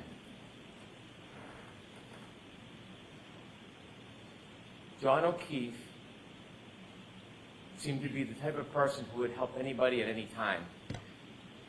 And on January 29, 2022, John O'Keefe needed some help. He needed help from somebody else. You see, John O'Keefe had just been hit by Karen Reed in front of 34 Fairview Road, and he lay on the ground dying. And he needed help. Someone to reach out a hand, someone to knock on a door, someone to make a phone call to 911, even anonymously. Not take responsibility, just to help And there was only one person in this entire planet who could help him that morning, to give him a chance. Maybe it was a 33% chance if he met the Isaac Wolf of the world. But to give him a chance.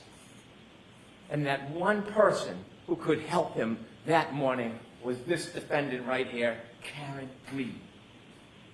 And she made a decision.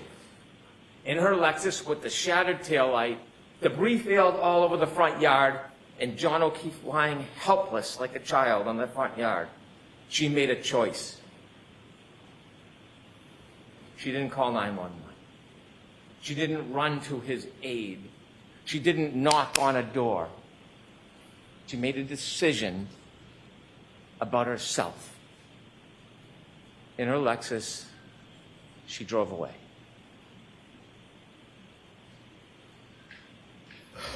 She was drunk.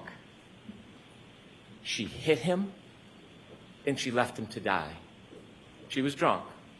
She hit him, and she left him to die.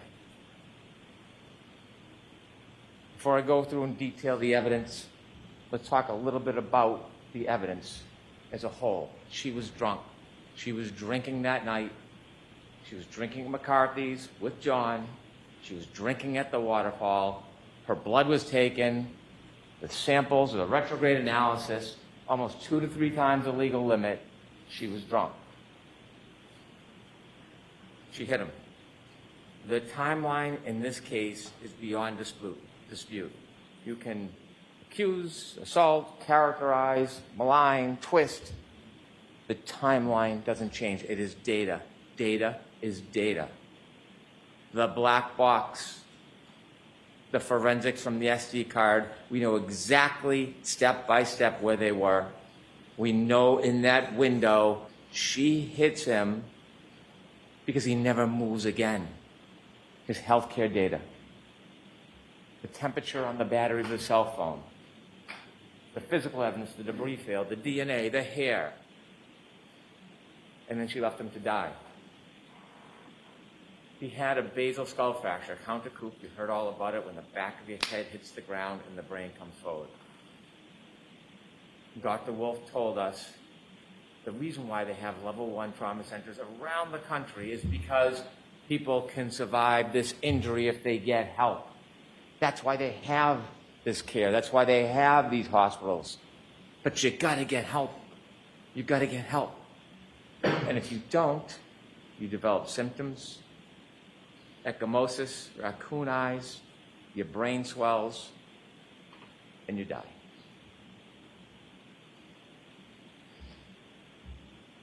She was drunk. And that night was a recipe for disaster. But before we get to the drinking, in some ways, the fate of this night was sealed well before that night, because John O'Keefe and Karen Reed were in a toxic relationship. This relationship was crumbling. We hear lovey-dovey, and it was crumbling, and we know it.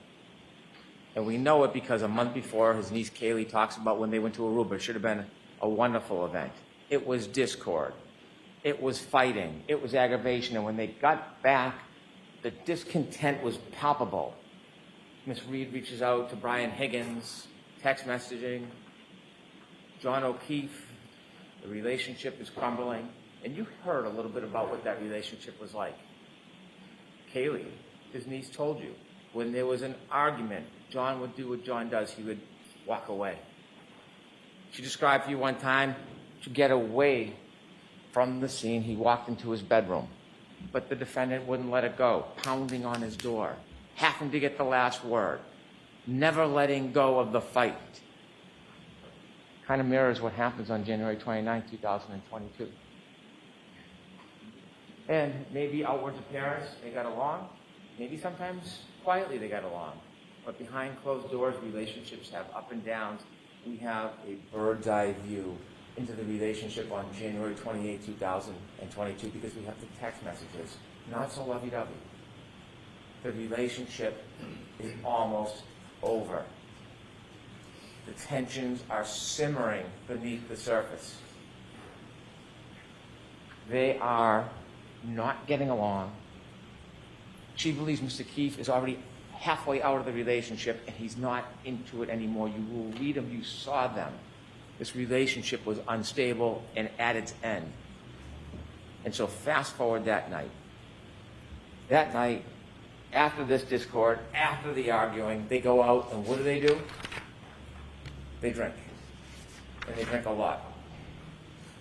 So Keefe drinks a lot, and Karen Reed drinks a lot. You've seen the McCarthy videos. You can call it 6, 7, 8, whatever you want to call it. You can see the shots into the mixed drinks. More shots into mixed drinks. Count them yourself. Over a half dozen mixed drinks in just a few hours. Sober? And then at the waterfall, a shot, a mixed drink. Now, it was brought up the waterfall that there was some type of discord between Brian Higgins and John O'Keefe. They knew each other. They were friends. Brian Higgins' conduct of speaking to Karen Reed is not honorable. It's not. But they were friendly. There was no adversarial relationship. There was no anger between them. What we heard is they barely greeted each other. Could we have slide 1, please? At the waterfall bar, when you see John O'Keefe come in, here's him barely greeting him. That's him and Mr. Higgins. Barely greeting each other. Reality sometimes is different than argument. This is a celebratory mood. Take that down, please. Celebratory mood. A bunch of friends. They're playing around. They're hugging. They're grappling. This is a fighting technique for a murder 2 hours later. Is that the story? They're practicing their moves to murder John O'Keefe. In the celebratory mood, you don't see any aggravation or animus between Brian Higgins and John O'Keefe. Inevitably, the next morning, Karen Reed is brought to the hospital and they take her blood. Now, the government doesn't have to prove that she was drunk. It is either that she's over the legal limit, 0.08, or she had enough alcohol to affect her ability to operate a motor vehicle safely, but you will know that she was far beyond the legal limit. After the retrograde analysis, almost 2 to 3 times the legal limit. Almost 2 to 3 times the legal limit. Now, it's been intimated, not come out and said, that maybe she went home and started drinking after she got home. No evidence, mind you, no evidence. And that somehow that is why she had a high blood alcohol level. It's not appropriate for me to comment on the credibility of another attorney's argument, so I won't do that. But Karen Reed will do that for her. So if we listen to slide 2, she'll tell you exactly what she thinks about that claim.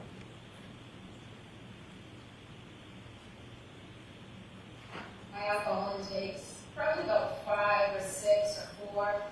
The drinks that they were pouring me at McCarthy's, which is where I consumed most of the alcohol, was the weakest spot in time. It tasted just like old soda water with lime. Slide 3, please. I wouldn't have gotten on the expressway. I wouldn't have gotten on the expressway at 12:15 on January 29th. I mean, it was quiet. The roads were very quiet. You can see it on the videos. And I was going, when I had drinks and I drive, I always rode extra slopes. And I know my alerts aren't as sharp as they should be. But I shouldn't be driving. Thank you. Do you think she drank when she got home?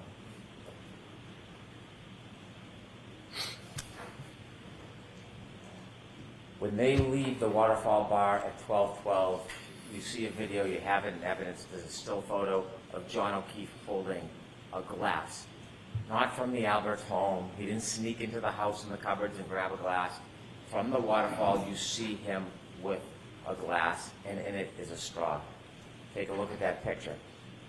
And now from 12:12 on, we virtually have a historian in the data that tells us exactly where he went, exactly step by step where he went. And how do we have that? Well, we know the defendant's car had like a black box, and Judd Welcher, Dr. Judd Welcher, took the data from the black box and downloaded it so you can see the movements and the triggering events. And then Shannon Burgess, well, you don't like what he says, don't attack the data, attack the man. He can be mocked for his LinkedIn profile or his unupdated CV. But what he did is he found a key, critical piece of this case that did not exist before. He found it recently, and it was that SD card. The SD card that everybody missed, including the defense expert. Everybody missed it. So as much as you want to make fun of him, Shannon Welcher found the key so that we could have the time and date and location coordinated for an impenetrable timeline that can't be broken. That's what Shannon Burgess did. And so we know on the way from the waterfall to 34 Fairview, Ms. Reed is driving, drunk. Mr. O'Keefe is in the passenger side of the car, and they're heading their way to 34 Fairview, and they get lost. And now we have more data because John O'Keefe has a cell phone. And I said it in the beginning, it is a historian. It doesn't suffer from bias, it doesn't suffer from prejudice, it doesn't suffer from memory loss. It has data on it. And he puts on Waze, high location data, as Ian Whiff would say. And it tells you second by second the speed, the location, the movement. That's what it does. And he has healthcare data on that phone. The healthcare data separately shows his movement. And that is critical. It is critical because it not only shows his movement, it shows when he does not move. That healthcare data is critical. And it's not subject to bias. It's not in dispute. There's no other contrary evidence. It is data. On the way to 34 Fairview, alcohol fuels tension. We know that. And we know from those text messages the tension in that relationship, and then there's a trigger. There is a trigger on the way because they're lost, and when John O'Keefe calls Jen McCabe for directions, Jen McCabe says something that triggers what's going to happen next. Could I have slide 4, please? Very close to the outlets. In fact, when Jen was navigating John to the outlets when I was driving, she said it's near Ashley's house. Ashley and John had hooked up prior to John and I dating.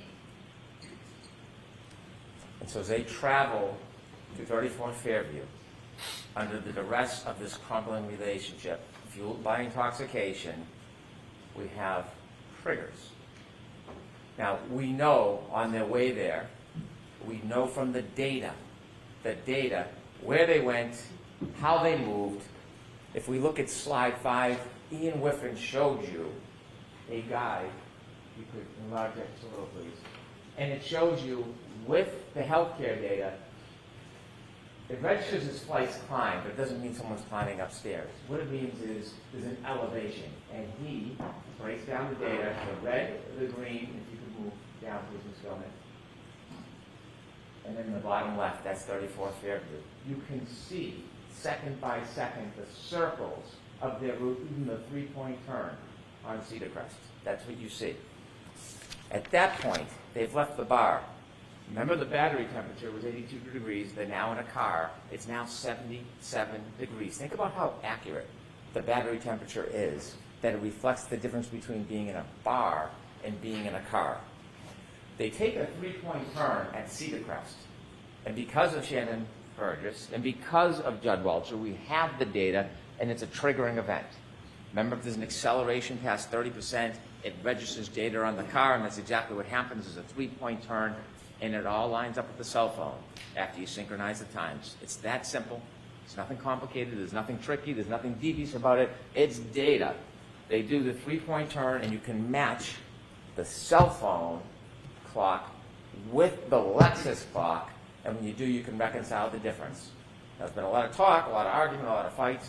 Shannon Burgess says 21 to 29 seconds. Mr. DeSorga comes in. Unfortunately, he wasn't able to actually do anything. He wasn't given the invitation to test the data. He just looked at the report and made criticisms like a Monday morning quarterback. But even he, looking at the data, says, well, it's 3 seconds off or 2 seconds. Same window, same time. We can have all the arguments we want. They're there, they're together. The data matches up perfectly. Perfectly. And so they make their way down to 34 Fairview Road. They don't stop. They don't stop at the driveway.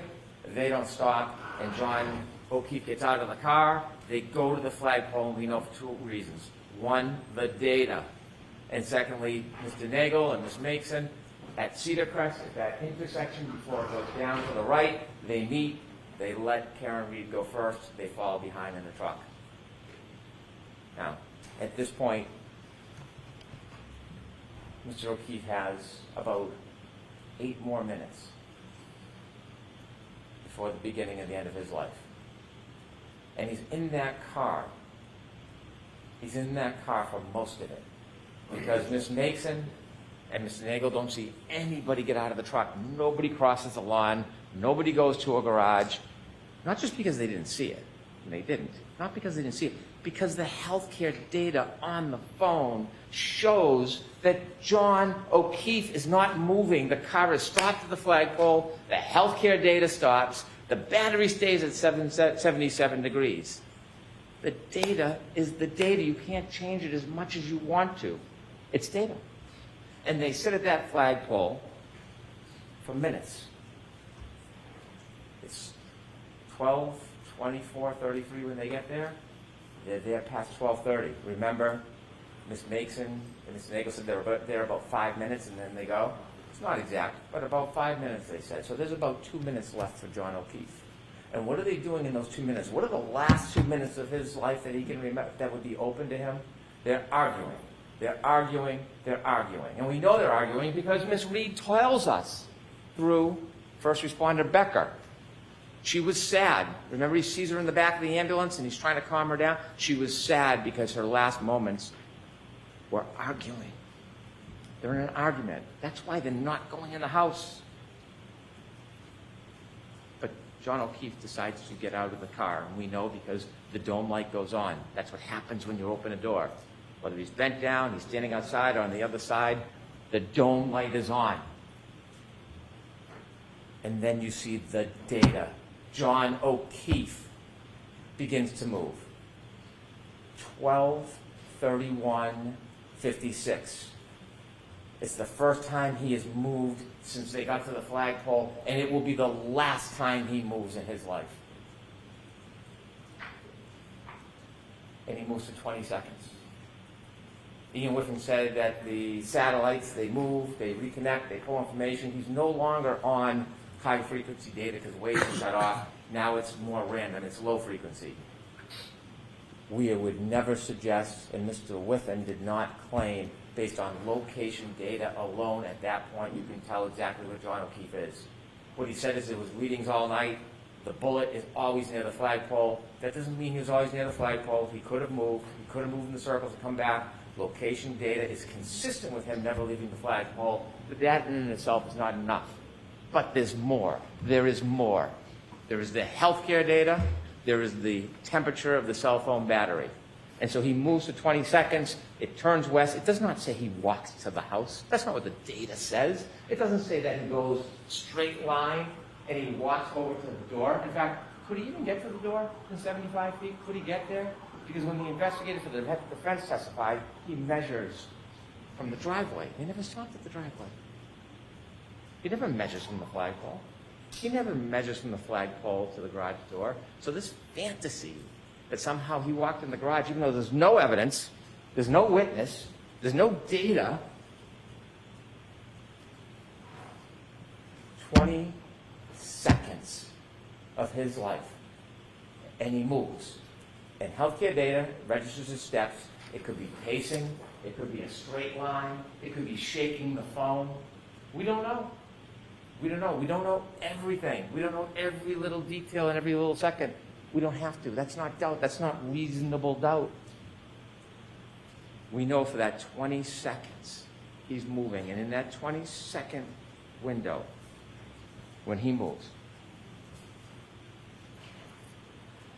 He has his phone and he looks down, 12:32:09, he sees a text message from his friend, John McCabe.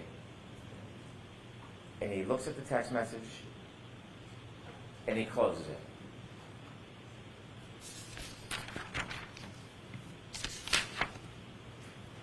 And then it happens. We know from the uncontroverted data from that black box, we know that Karen Reed, after he gets out of the car, drives away. She drives for at least 33 feet away from him. He's back near the flagpole. She's gone. It's over. Whatever argument is over. Whatever anger and flame has been dispassioned, she's moved on. He's separate from her. He's safe. And then she makes a decision. That's what this case is about. Then she makes a decision. She could have driven home. She could have broken up with him. They could have talked about it the next day. Or like knocking on the door, like Kaylee said, getting the last word. She doesn't drive away. She takes that 6,000-pound Lexus and she makes a decision. And the decision is that she steps on the gas after banging it into reverse. Before we talk about what happens next, I want to talk to you a little bit about the charges in this case. And I hate to digress, but it's important so we really understand what we're talking about here. I have no authority to talk about the law in this case. The Honorable Judge Cannoni will do that. But I want to talk to you a little bit about the charges. Don't rely on my interpretation of the law. It's the judge who has that special power. But I want to explain to you a couple things so when you think about what happens next, you can really assess the facts of this case with the charges against Miss Reed. She is charged with second-degree murder. It sounds ominous, it is. It's a serious charge, second-degree murder. When most people think murder, they think shooting or stabbing somebody. It's natural to think that. Second-degree murder is different. It's not first-degree murder. I told you at the beginning of this case, I told you that we were not going to suggest or try to prove that Miss Reed intended to kill John O'Keefe. That was never part of this case. We're not claiming that. I told you that we were not ever going to try to prove that she even intended to hit him. We never suggested we would try to prove that, and we're not trying to prove that she intended to hit him. We're not. What we are obligated to prove, and what we have proven from the evidence in this case of second-degree murder, is that she intended an act, and that is putting the car into reverse and heading back towards John O'Keefe. She intended that act. The question then becomes, did her conduct create a clear, plain, strong likelihood of death? Late at night, dark, beginning to snow, under the influence of alcohol, knowing where she stopped and left him after an argument, heading back in reverse to the exact spot or right near where she left him at over 24 miles per hour, accelerating at over 75%. You need to ask yourself, are you convinced if somebody does that create a plain and strong likelihood of death? And if there's no doubt in your mind that she intended to hit that accelerator in reverse, and that that conduct will create a clear and plain likelihood of death, then she is guilty of that crime. Whatever the label is, she would be guilty of that crime. Now think about this. Let me give you an analogy. If somebody, maybe a teenager, someone young, impulsive, is on a bridge, and they see cars going by, and they have a boulder, and they want to throw the boulder off, they're not looking to hurt anybody. They're not meaning to kill anybody, but they throw the boulder off the bridge because they want to see the car break, the thrill. And when they throw that boulder off the bridge, and it comes down and lands on the car, and there's somebody, passenger, child, anybody in that car, and it then goes through the roof and kills the person in the car, do they intend to kill that person? No, they were trying to have a thrill throwing the rock. Did they have the malice to want that person dead? No, they didn't. But that would be an example of second-degree murder. When you take a boulder and throw it off a bridge, there's a plain and strong likelihood of death. When Karen Reed, in the midst of that tension and fight, after she drove away and was gone, disengaged, when she came back for the last word, in the darkness, the beginning of the snow, under the influence of alcohol, and decided to stop her Lexus, decided to put it in reverse, decided to accelerate 75% in the exact same direction of where she left him, and then hit him, and he died. I suggest to you that is second-degree murder. The other charge, operating under the influence of alcohol, manslaughter. It's different. It's a totally different and separate charge. Was she under the influence of alcohol?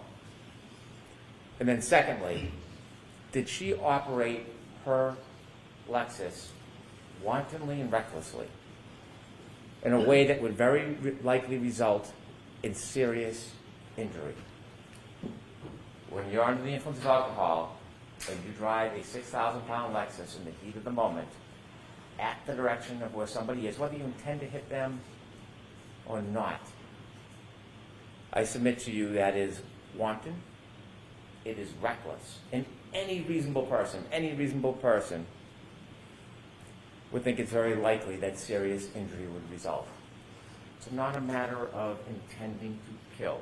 It's not a matter of intending to hit. It is the conduct of the operation and the risk that is created. And so those two charges are two of the three. The three is leaving the scene, knowingly causing death. And we'll get to that. So now, sadly, we need to get back to 34 Fairview Road where we left. We know from the tech stream data that you drove 33 feet at least, because it only picks up a 10-second window. And when it starts to pick up the data, we know she's driving at a speed. So it's more than 33 feet. We just don't know. And then when she comes back, she covers the 33 feet and 50 more. 80 feet. 80 feet. Over 80 feet. Now, nobody has ever suggested, even Dr. Welcher, when she collided with them. This data doesn't tell you collision. It's a 6,000-pound Lexus. It's a 216-pound man. It's not going to show a blip. It could have been in that 10-second window. It could have been 2 seconds after. It could have been 4 seconds after. But it's in that pocket of time, and we know it. We know it because when you reconcile the data with the phone, that 20 seconds is in the same window of that 10-second window coming back. So even if it's a couple seconds later, 4 seconds later, whatever Mr. DeSorgo wants, he stops moving. John O'Keefe stops moving. Forever. Forever. Next slide 6, please. You'll get to see this more closely, and you can probably see it where you're sitting, but there's important data. Data doesn't lie. And you will see acceleration, 75%. You will see speed, 24 miles per hour backwards. You will see distance, over 80 feet. That's what you're going to see in this data on that night. Anger, although not necessary in any of these charges, anger can be inferred for somebody to come back that hard, that fast, that reckless, that obvious, likely to create a plain and strong likelihood of death. That data tells a story that can't be changed, can't be attacked.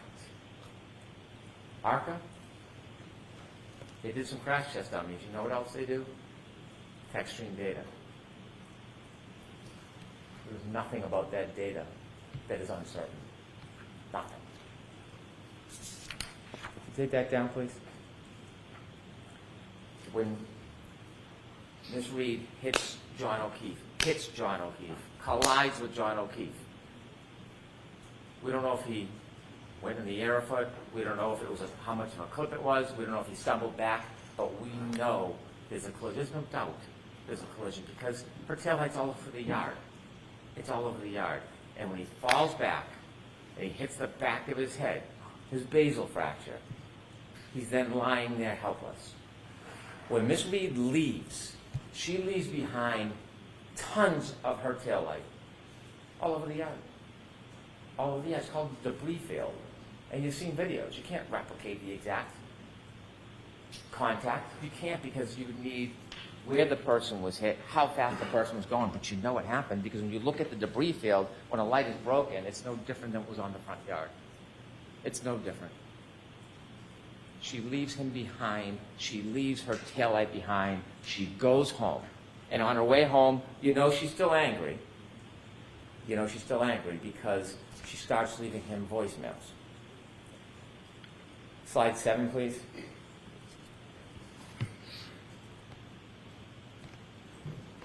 Healthcare starts at 12:31:56. 12:32:04 to 12:32:12 is the data which is adjusted when you reconcile the clocks with Alexis. 12:32:09 is when Mr. O'Keefe closes his phone after looking at Jen McCabe's text. 12:32:16 is his last steps. Mr. Disorder says that red range should move a little bit, 2 or 3 seconds. They can move it 4 seconds, 5 seconds. It doesn't matter. It's all in the same window. It doesn't change. We could have slide 10, please.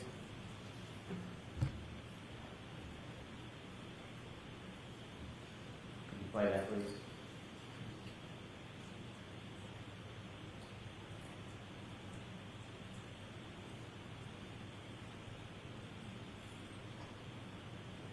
Thank you. Each one of those pegs represents 10 feet. You can't place that car where it was in front of Fairview. You just can't. The data doesn't tell you that, but that tells you the movements of that car.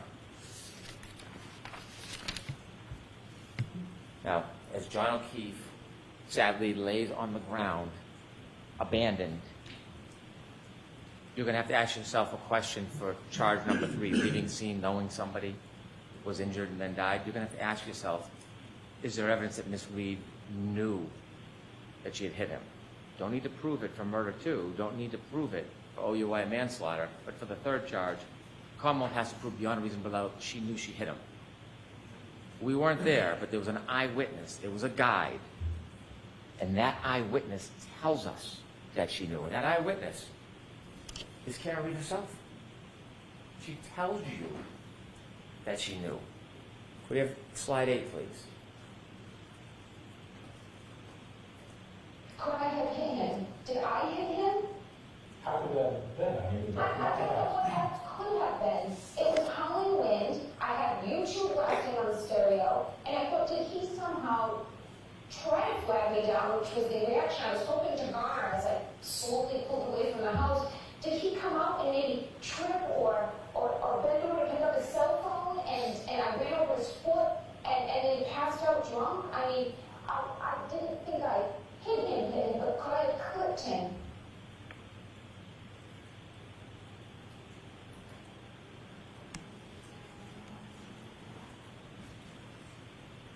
When she left Fairview and left John behind, she didn't think he was mortally wounded. But she knew she hit him. She knew she'd hit him.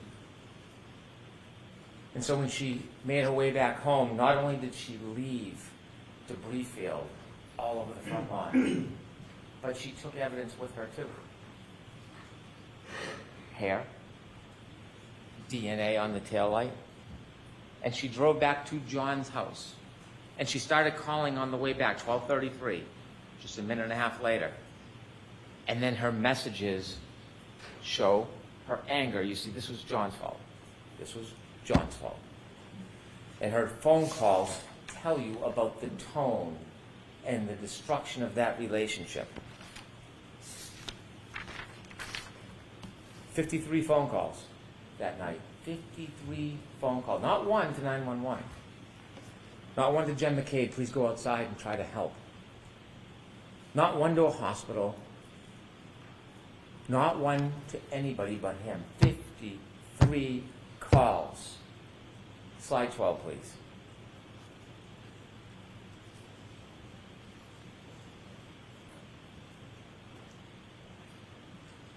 Can you play voicemail 1, please?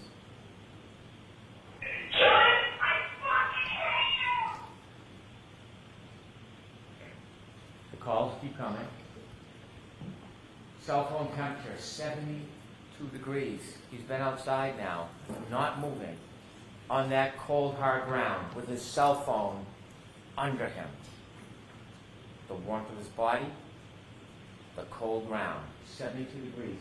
It tells you the story. As this temperature plummets and that cell phone battery is compromised, so is John O'Keefe. And him and his cell phone alone on that yard. 66 degrees at 12:45. It is plummeting. Ian Whiffen's taking a phone and putting it in a freezer, not a same analogy. The idea that means that John O'Keefe was in the house, absurd. 66 turns to 61, it's 12:53. 48 unanswered calls from the defendant. He's not in at a party, he's not wrestling with Brian Higgins, he's not in a fight. If he's in a fight, his cell phone would be moving. There would be healthcare data, there'd be steps. If he got into the house in 20 seconds, and his cell phone is found under his body the next day, and how would he get back outside? There would be more steps, because this phone is working. The data is the data. There's nothing wrong with it. It's registering everything. The temperature, the movement. He doesn't go in any house. He can't go in any house. His phone never moves again. Voicemail number 3, please. Listen to this. John, I'm the only a fucking kid. Nobody knows what the fuck you are, you fucking pervert. Did you hear that? Nobody knows where you are. It is 12:59. John O'Keefe has been on that lawn for about 27 minutes. She hasn't called anybody else, hasn't spoken, has no information. Nobody's called her. You'll see her phone records. And she says, nobody knows where you are?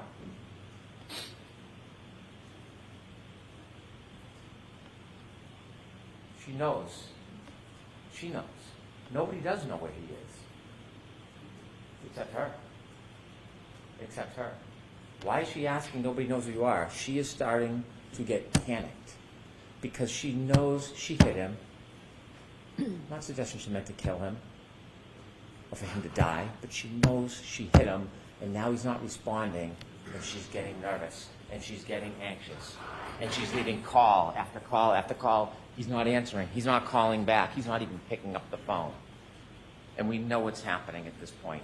Panic, drunken denial, it's setting in. And so then we see the healthcare data from Miss Reed's phone. She doesn't move after 1 o'clock. She could be sitting. She could have fallen asleep. But she doesn't move for a while. But she wakes up. She wakes up early the next morning. You can take that down, please. And when she wakes up, she doesn't call Jen McCabe and say, where's John? She doesn't call Brian Higgins. Has his number, has been texting with him. Hey, was John at a party with you? Did you see John tonight?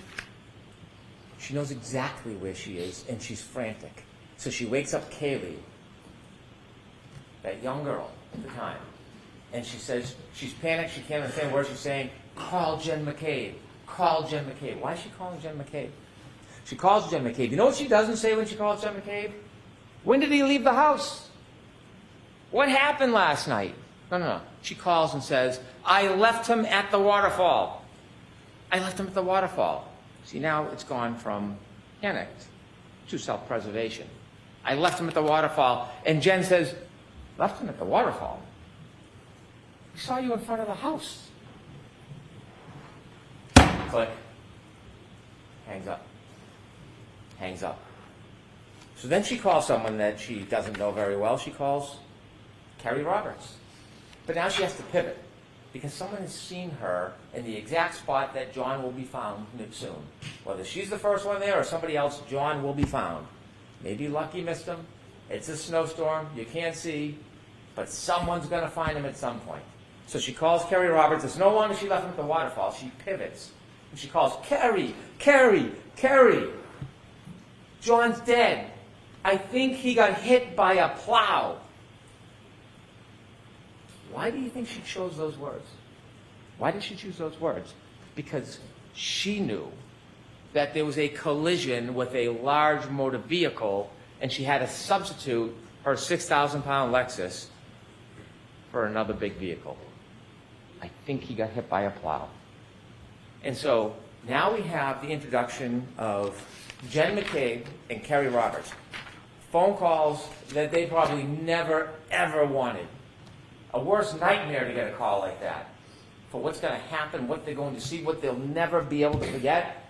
But because the defendant is John O'Keefe's girlfriend, they wake up in the middle of the night, in a blizzard, out of their kindness, their loyalty, their devotion to John O'Keefe. And when she calls them and tells them that she wants them to come out, this soccer mom with a perfectly normal life gets drawn into this whole farce, and she answers that call. She gets out of bed. The spirit and kindness she displays to put herself in that position because someone asked for help, because that's what good people do. Carrie Roberts didn't know Jen McCabe. They both knew John. They met each other once years before. Carrie Roberts, separately at that time, answers the call, gets out of bed, drives to go help, because they have a common denominator, a common bond. John O'Keefe. And so you hear and see at 5:07 the defendant leaves Meadows. She leaves. And Kaylee is behind waiting. And you see her back up, and Judd Welch just showed you all of those demonstrations where you could see the unsettled snow in the back, and after the bump you can see the pieces missing. No taillight. There's no taillight on the ground, all the white snow. There's no crack, there's no break. It's a nudge. It's a nudge. But the taillight has already been broken, because when you look at the video, not one little piece, it's still framed, little angle with the light, the brakes are. You take a look, you'll be able to slow it down. You'll see the exact same piece is missing. Because it's back at Fairview. That's why it's missing. It's not there, it's back at Fairview. And then she leaves at 5:07. She gets to Jen McCabe's about, 5:35? 28 minutes. It's about a 10-minute ride. Where does she go in 28 minutes? Where does she go? We don't know. We don't have data for that. But we know when she gets to Jen McCabe's house, she is panicked, frantic, out of her mind, screaming, waking everybody up. Jen McCabe comes down, can't understand her, going out to the car to try to console her. Why is she so frantic? Why can't she speak? Why can't she say a word? Because John went out and had a drink and fell asleep on a couch? Because John would maybe be cheating on her? What is causing this extraordinary duress? Did she stop somewhere on the way by? Did she just see death? Carrie Roberts comes, take charge kind of person. She pulls him behind. She sees the broken taillight in Jen McCabe's driveway, and she decides she's going to commandeer this. We're going to go back to Meadows. You're going to follow me. Leave the car. I'll drive. At this point, Jen and Carrie don't know each other. They've only met once. And they go back to Meadows. They obviously don't find John because he's back at 34 Fairview. And then they start their way towards 34 Fairview. They start driving towards 34 Fairview, and they're looking. And you heard from Carrie Roberts, Jen McCabe, they're looking out the window. They can't see a thing. The snow, the blizzard, the weather, the darkness, they can't see anything.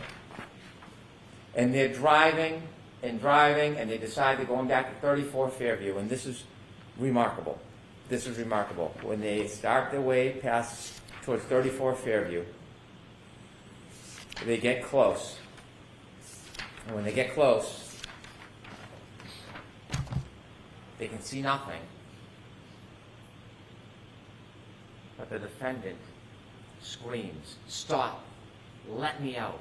And they look around and they say, "What? Let me out, let me out." She does not see John O'Keefe. She knows where he is. She knows exactly where he is. She knows where to find him. She knows where to expect to find him because she knows where she left him. She tells us. Slide 13, please. Driving Jen's in the passenger seat. And I described this to everyone, so you probably heard this before, but John looked like a buffalo on the prairie.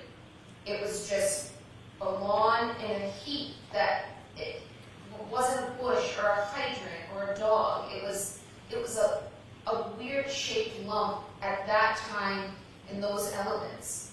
And I was looking to find him on the side of the road. I was expecting I'd find him. Thank you. A weird shaped lump in a blizzard, and you equate that to John O'Keefe? A weird shaped lump, not like a bush, and that is John O'Keefe?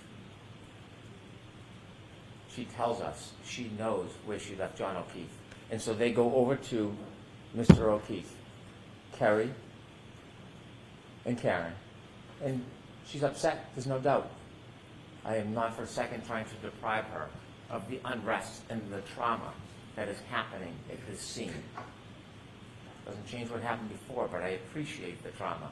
And they're trying to help him. And guess what happens when they first move him around 603, 604? Ian Whiffen, data. The cell phone battery gets the cool air, presses on the battery, the cell phone battery drops. Healthcare data, he has not moved since that 22nd, hasn't moved. They start shaking him, you're going to see, when you look at the records, that healthcare data starts to move. He's been there all night. All night. Nobody else. Her. And so when they try to help him, she says something that is remarkable. She says, there's a piece of glass stuck in his nose. And she plucks it out. And she says when she plucks it out, blood spurts out. We'll talk about that in a couple minutes. But remember that. Piece of glass, pulls it out, blood spurts out. That's what she says. As they try to help John, Jen is calling 911. They would like you to believe there's a conspiracy. That the glass that's found in Mr. O'Keefe's body is somehow from inside the Albert House. The glass, well, you will hear in the clips, if we don't play it, you'll have all the clips with you. She talks about the fact that he took her water. He took the glass. She says it. So the Albert House, they don't need to give glass. He already has the glass with the straw that's later found on the street, by the way. That's what happens on an impact. Things move. The glass comes with him, lands near his body. Debris field moves past him. Shoe, hat, straw. Jen McCabe makes a call to her sister, and they say because it registers 29 seconds, a Cellbrite record is not the same as a call detail record. There is no evidence there was a conversation. No lights go on. There's no conspiracy. You can call somebody. It can ring. It can go to voicemail. They have no evidence, none, that there's a conversation between Jen McCabe, the person who was ripped out of her sleep to come help, and her sister for some grand conspiracy. And so what happens next is traumatic. Kerry Roberts and Jen McCabe see their best friend prone, lifeless, frozen, on the ground. And they're living this torment because somebody brought them into this. When they're trying to help John, there is not one suggestion from anybody that John ever went into that house. There's no reason to go into that house because John was never in the house. Not one time does anybody say, what time did he leave? I thought he went in there. Not even a whisper of it because it never, ever happened. When they find their friend John, he's not 20 feet off the side of the road like Mr. Rentschler or Mr. Wolf thinks. He's right there by the side of the road, close by the curb. Could we have slide 14, please? You can see there's Kerry Roberts' vehicle, and then on the left, you can see where they're working. Right off the road, that's not 20 feet.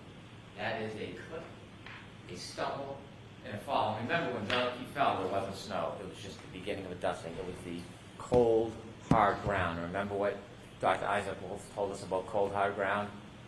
Causes this type of injury all the time. All the time. If we could go to slide 16, please. Remember the glass in the nose? The glass in the nose. See on the bottom left, that's where the Canton Police Department found the glass that he took from the car, from the waterfall. And then exhibit 195, matching glass. On February 3rd, the matching piece of glass was found on the street. The matching piece of glass, the glass that was found with Mr. O'Keefe, was found on the street. He didn't fall back 8, 10 feet from the road. It broke, and then it shattered and went to the street. I would suggest to you it broke at the time of the collision, and he carried the glass with him, leaving the evidence behind, a trail to memorialize what happened to him that night. Remember the straw? I asked you to take a look at that picture and leaving the waterfall at 12:12, the black straw in the drink on the street. Collision, glass, nose, straw, back, hits his head.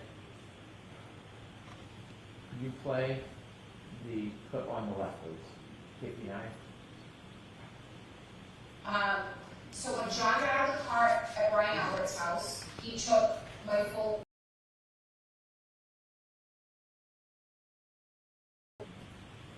169, please. So John's laying there, his left and his right, and I approached John from the left. That's where the street is. And he had a piece of glass, like, perched on his nose, like just wedged like a splinter would be. And it just pulled it, and as soon as I pulled it, it just gushed blood down his face. Thank you. 911's called by Jen McCabe. She's not hiding from anybody. She's trying to help. She's bringing attention to the situation. And when 911 comes, we have first responders. These people are heroes. Some of them, you've heard from some of them, they were born to help people. That's what their life is about. The detail on all their mechanics, getting to work 2 hours early to know the blizzard so that you're there on time so you can help people. These are the core of our community. Mr. Nuttall, this is what he does. He rushes to go help. He's the first person on his knees. He doesn't know this person from anybody. But to him, it's another human being. This is his passion. Katie McLaughlin, first responder. This is not just a profession, it's her life. Yes, she knows Caitlin Albert. Do you think she went there that night at a party and set up a murder and came back? And so they tell you what happens at the scene. Some things hard to remember, some things people will never forget. When you're in a traumatic incident, sometimes it's something you'll never, ever forget. And Timothy Nuttall remembers speaking to the defendant. I hit him. Remember, he's on his knees. What happened? I hit him. I hit him. She is now coming to terms with the moment. Her fear is realized. She hit him. She clipped him. She didn't think he was mortally wounded. She panicked. She can't come to terms with it, so she has to bring people with her to face it. And now she's facing the reality of what she had done. And her emotion is overwhelming. I hit him. I hit him. She speaks to Miss McLaughlin. I hit him. Not did I hit him, could I hit him, perhaps I hit him. That was earlier. Now she's recognizing what she did. I hit him. And these people are making it up. Anybody that says anything adverse or inconsistent or inconvenient is a liar or a perjurer or in on a conspiracy. Or is it that these good people who went there for a total stranger to do their duty to help happen to remember that she admitted what she had done? I know that doesn't reconcile with the boogeyman Proctor and the bad government. I know it doesn't reconcile with no DNA on this piece or that piece. I know it doesn't reconcile with everybody setting up the girl. I know that doesn't reconcile. But the reality is, you have independent, core people who hear her say, I hit him, I hit him. And the attempt is to portray everybody as a liar. But you don't have to rely just on these good people, although you should. You should. You don't have to, because we have a guide, and it's Karen Reed. Slide 17. So what was said was, did I never, I've always said I hit him, but did I really say this many times as law enforcement's claiming I said it? Thank you. I know it doesn't fit the theme, the theory, the story, but she tells you herself. She endorses those good people exactly what they had heard. She tells you herself. She hit him. It's undeniable, it's unmistakable, it's inconvenient. But the truth has a way of seeping up to the daylight. It can be oppressed and suppressed and pushed down and covered and twisted, but it rises. It rises. And it is not a coincidence. There's no coincidence that Mr. Nuttall and Ms. McLaughlin hear exactly that. She tells you. And Jen McCabe, when she's sitting next to or standing next to Ms. McLaughlin, she tells you that she saw or heard the same thing. Remember what happened to her on the stand when she had the audacity to say, I heard her say it? What happened to her? This woman who never even wanted to leave her home that day, pulled out into a storm to see her best friend dead. What happened when she had the audacity to say that? And now we know that the defendant herself said the same thing. And the funny thing, the ironic thing is, you will see in a photo when Ms. McLaughlin, the firefighter, was speaking to the defendant, Ms. McCabe was next to her. Ms. McCabe was trying to protect her, trying to shut her up. Don't talk, you're upset, stop saying crazy things. The villain of the story was trying to help the defendant from incriminating herself. The irony.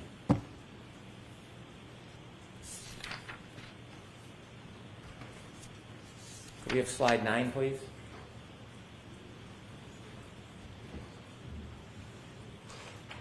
This is the battery temperature. You're going to have a chance to look at it. If it wasn't so tragic, it is interesting. It is interesting if you like data. The 29, 12, 13, they're leaving the waterfall, 82 degrees, 12:22. In the car, 77 degrees, 12:37. About 3.5 minutes after the defendant collides with John O'Keefe, it's starting to go down to 72, 12:45, 66, 12:53, 61. And you see it drop and steady off at 1:36. Remember, cell phone battery under him. John O'Keefe either struggling for life or he's passed. And the blood's still warm, either way, under him. Doesn't move again until 6:06. It drops down 7 degrees because the women are pulling on him. The cold air is hitting the battery. What happens at 6:15? You're going to see the video. You've seen it. Still photos. Kerry Roberts goes over, picks up the phone. Not only does she pick up the phone, she puts it in her pocket, and then 20 minutes later, the next meeting, the temperature rises. That's not convenient. That's not a coincidence. That's fact. That's data. And then the phone is passed, put in a warm environment, and it raises up. 6:15. How can someone conspire to pick up a phone on the side of the yard that was under Mr. O'Keefe's body at 6:15 and know the battery temperature was then going to rise? And not only did the battery temperature rise, when you look at the healthcare data, at 6:15 when she picks up the phone, you know what happens to the healthcare data, right? It starts to move. It's data. It's data. So, while they're going through this duress, the defendant asked Jen McCabe for yet another favor. Look up hypothermia. Find out how long it takes for someone to die in a cold. And there's Miss McCabe in her winter jacket, soccer mom, trying to help.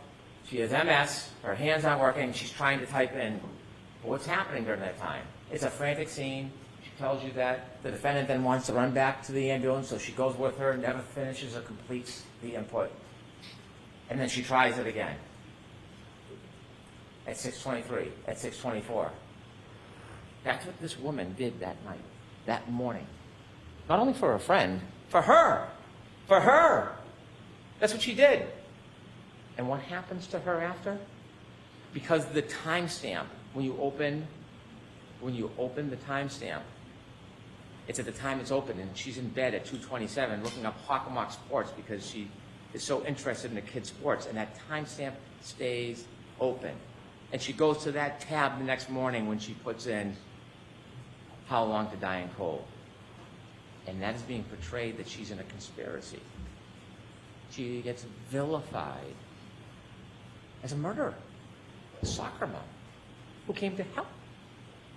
It took Ian Whiffen 5 minutes to show you a live demonstration on how simple that works. That she's not deleting anything. Jessica Hyde told you it's automatic deletions over time. You usually can't delete that information. That's not a click and swipe like the good Dr. Wolf from Arca knows how to do. This can't be erased. But they still hold on to this. As they argue to you and all the injustices that have been done, they tell you, they want you to believe, or take a flyer on the fact that she looked up how long to die in the cold at 2:27. It is an absolute contrary to the science. There's no basis to support it, but they stand here in front of you. Why? Because every time they say something like that, you look the other way. Don't look at her. Look the other way. 2:27, look the other way. Don't look at what she did. Former Trooper Proctor, look the other way. Don't look at her. Every time they make those, oh, she got the glass from inside the Alberts, maybe in the basement. Look the other way. Don't look the other way. Look at the facts. Look at the data. And it all leads to one person. There's no grand conspiracy. It leads to one person, the defendant. And it's not just the data and facts. It's her herself.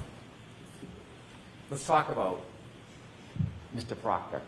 You were invoked with this emotion early in the opening that this is a cancer. That's a tough word. Trying to evoke that primal reaction, disgust. I'm not saying you shouldn't be disgusted by the text messages. You should.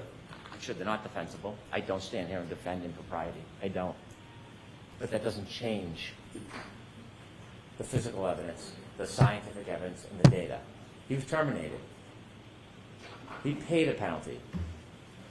He was held responsible for what he did. He should have been. He should have been. But that doesn't give a free pass. That doesn't change the facts. It doesn't change the physical evidence. It doesn't change the science. It's unfortunate. It's distasteful. It's dishonorable. Remember, Trooper McKennick was asked, was the investigation with honor and integrity? And he said it was. Was Trooper Proctor's effort honor and integrity? And he said it was integrity. But he never said honor. That's a man of honor. Military service, dedicated to his country, highest level of clearances to the President of the United States, now a state trooper. He would not say that Trooper Proctor was honorable. Because he wasn't. He wasn't, but that does not change. It doesn't create a conspiracy. It doesn't invent a dog. It doesn't make somebody in a house something they're not. It just doesn't. When you read those text messages, they're hard to look at. It's unfair. It's unfair. And if there's a penalty more than being fired, well, maybe that penalty would be deserved. But it has nothing to do with the justice in this case. It just doesn't. There's not one piece of evidence, not one, that we can look at and say, this was tampered with. This was planted. This was distorted. Remember when we introduced the taillights at the beginning? I didn't introduce 3 of the taillights, but then the defense did, so I put them in. Those were taillights that were only found by Trooper Proctor. I did not put that evidence in. Understanding those text messages and appreciating the disdain one might have for his comments. Not that there was any evidence of tampering, not that there was any evidence that it was not true, but I didn't put that evidence before you because we didn't need Trooper Proctor in this case. We don't need Trooper Proctor to prove this case beyond a reasonable doubt. That's why I didn't introduce that evidence to you. Now, there's been a lot of talk about planting of taillight. We know the taillight wasn't planted because Trooper Buchanan and Mr. Proctor did not go down to Dighton to see Miss Reed until later in the afternoon. We know from the 507 video, we've seen that. We know the taillight was already missing when she's leaving the driveway. When the good Canton police detectives went to do a wellness check to care for those young children, and they went to the house, inadvertently, they didn't even know it, the dash cam captured the back of the car. The taillight packed with snow is missing. It's already gone. It can't be planted. At this point, Trooper Proctor's still in his pajamas. He's not even on the case. He's not even on the scene. He hasn't been near the car. And then the Dighton videos themselves, when you close it, you can take it at an angle and it moves, but if you get the right angle, you can see it's missing. It's gone. Can we have slide 18, please?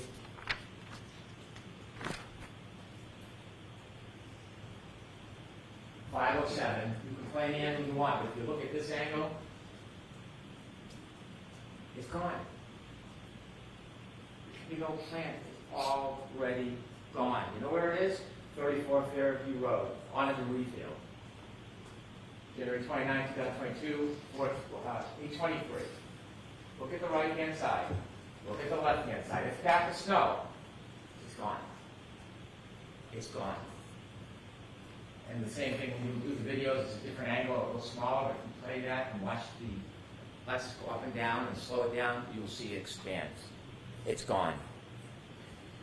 So when you have Dighton Officer Barrows come in here and try to tell you what he saw in the salad bar, couldn't have been it. You got to ask yourself, what interest does he have coming in here in this case? A lot of attention on this case, a lot of people watching. Comes in after, of course, driving all the way out to the defense attorney's hotel to meet in a conference room so he can get a subpoena. He spends 2 hours driving up and back so that he can conveniently get a subpoena that tells him to appear, which he could have got by fax or in the mail. And so when he comes in, what he says is, that's absolutely not what I saw. Absolutely not. And then he claims at the last time he testified, he had made the same statement. I showed him his transcript. And did you see the redness creep over his face? He never said this before. In fact, he testified to the opposite.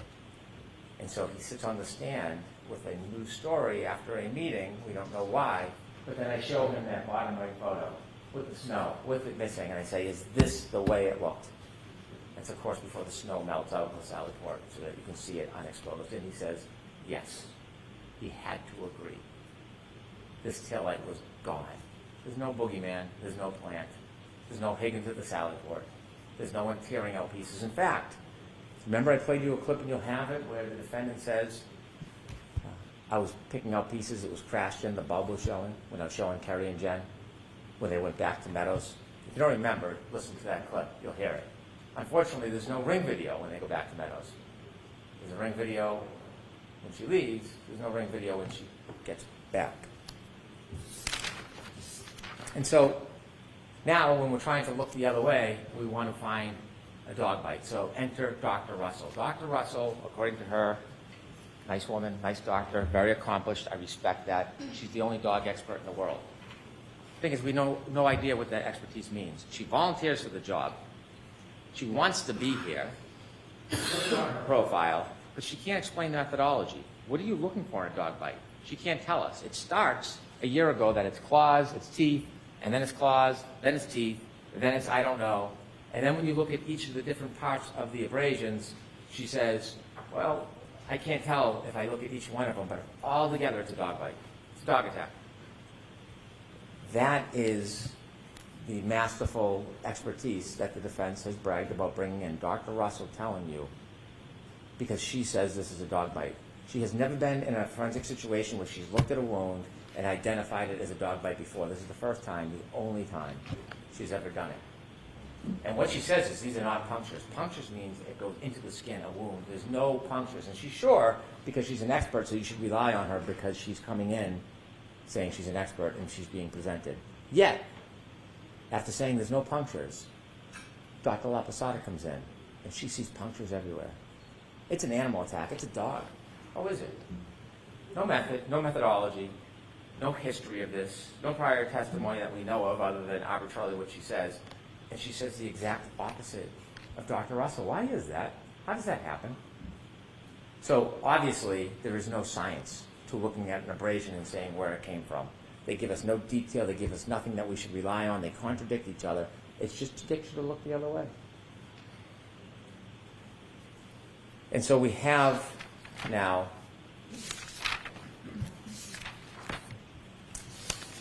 the issue of the defense has said over and over again, there's no collision, there's no collision, there's no collision. And they had a number of witnesses come in to try to say that. And they point to Dr. Scorti-Bello, who works at the medical examiner's office. She tells you that she doesn't see injuries consistent with a collision. She's looking at this case for 90 days. 90 days. The evidence in this case did not stop. It continued for 2 years. She knows nothing about the data, nothing about the black box, nothing about the interviews of Ms. Reed. She doesn't know about the DNA. She doesn't know about the shards in the arm or in the clothes. Strike that in the clothes. She knows nothing about that. So in 90 days, she didn't see any lower body injuries. She didn't see any lower extremity injuries, which are very common in car collisions. But that doesn't mean it didn't happen, because she, in 90 days, saw a fraction of the information. A fraction. And we know now, argument back and forth for days about lower body injuries, the suggestion is a car accident can affect everybody differently depending on the angle, the scope, the speed. Some people can get plowed over by a car and have no injuries. Some people can get touched lightly and have more injuries. And there was the debate about no lower body injuries. Well, ARCA dispelled that in their dummy test, that you can have a collision with no lower body injuries. They did that for us. Thank you. And so the idea that at the time, in 90 days, that she doesn't have enough information to say consistent with a car accident doesn't mean there was no car accident.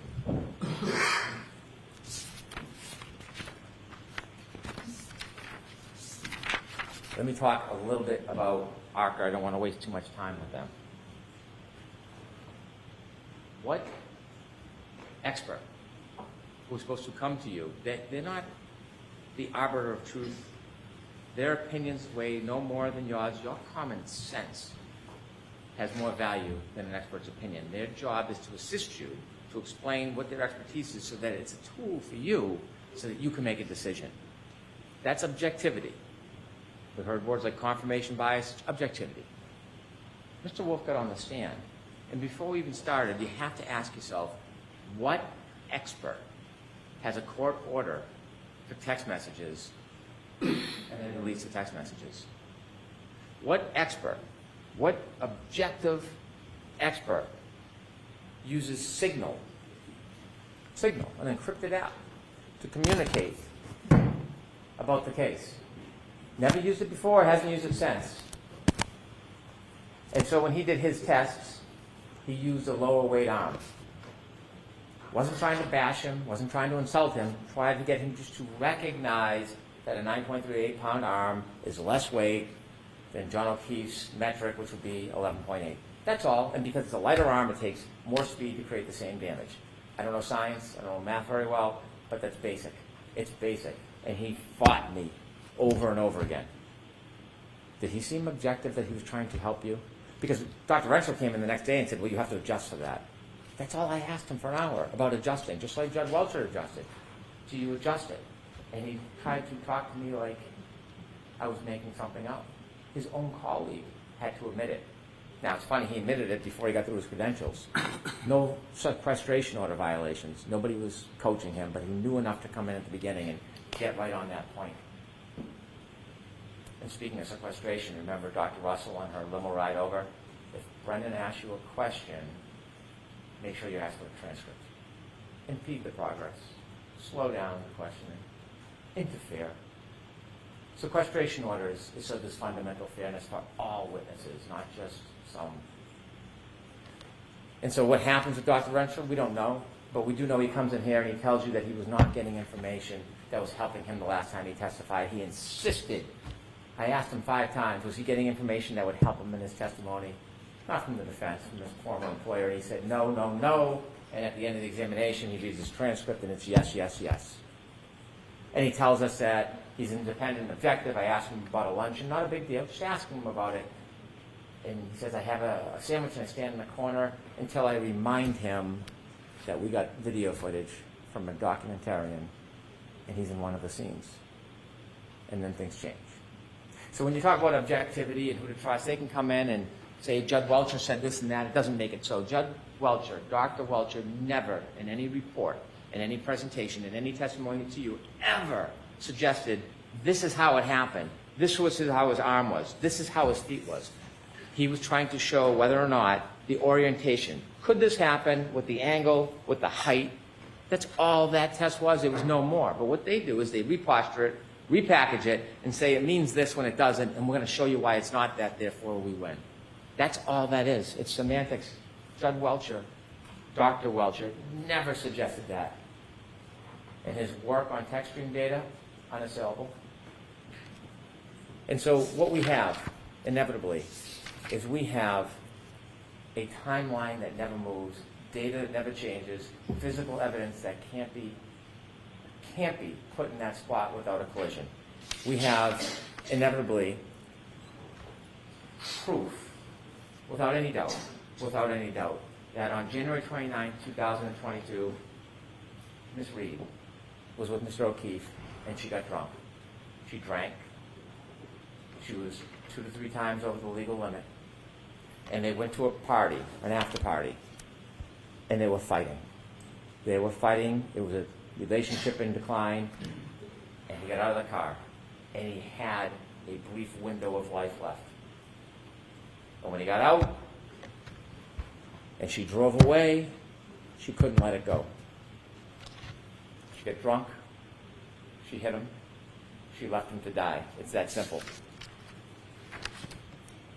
We don't know exactly how this collision happened, but we have a good idea from the physical evidence, and we know that it happened. Can someone have a collision without lower body injuries? Could I have slide 19, please? You bet they can.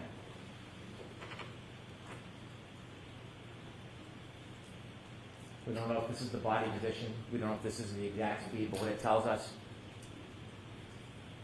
this is viable. Look at the debris field.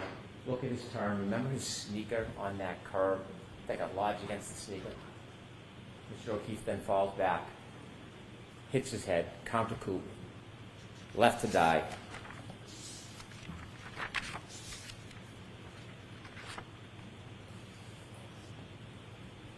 Thank you. Ladies and gentlemen, there is no doubt what happened that night. There is no doubt who did it. You have a very difficult task ahead of you when you consider the evidence and you consider the law. Very difficult. There are 3 charges. There is second-degree murder. Ms. Reed, when she chose to drive back at Mr. O'Keefe in that night with a 6,000-pound Lexus, in that anger, 75%, whether she meant to hit him or not, didn't mean to kill him, she hit him. Strains, it is a plain and strong likelihood of death. You would never back down your driveway if your kids were at the end of the driveway. You'd say, well, you're going to kill somebody? You would never do it because you would expect, if you drove at them at that speed, that someone would die. That's second-degree murder. OUI manslaughter, she's drunk, she was reckless. She doesn't even have to know she hit him. She doesn't even have to know she hit him. But she did. She did. And she left a man who was kind and generous and thoughtful. She left him alone. She left him alone to die. Could I have slide 22, please?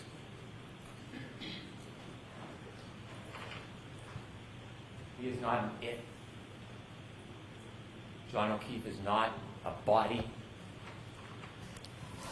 John O'Keefe was not a buffalo on a prairie. John O'Keefe was a person, and he was murdered by Karen Reed.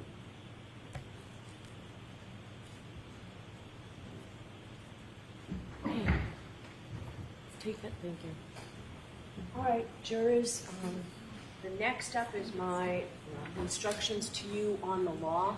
I'm not going to do that right now. You've been sitting for a long time. So I do have to tell you, even though you've just heard the closing argument, you cannot discuss this case even with each other. All right, so we'll send you back for lunch. It's going to be a shorter lunch. My instructions are long, and we want you to be able to get this case to start deliberations today. So I'm going to send you back maybe about a half an hour. Is that enough time for you folks? All right, so we'll give you a half an hour for lunch, and then we'll come back. I'll give you my instructions on the law, and then the jurors will go out to deliberate. I know there are 18 of you. we seat only 12 deliberating jurors, so 6 of you are going to be alternates. I can just tell you that, you know the odds, right? And I can tell you it's Mr. McDermott's least favorite part of his job is smoking. So we'll do that this afternoon. Do not discuss this case to see the matter.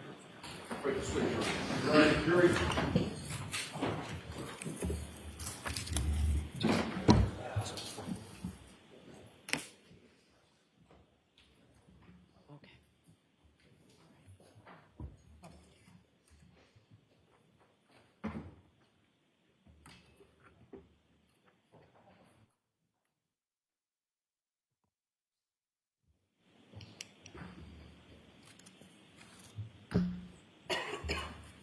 Counsel, can I see you just a second?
Tori, we're done.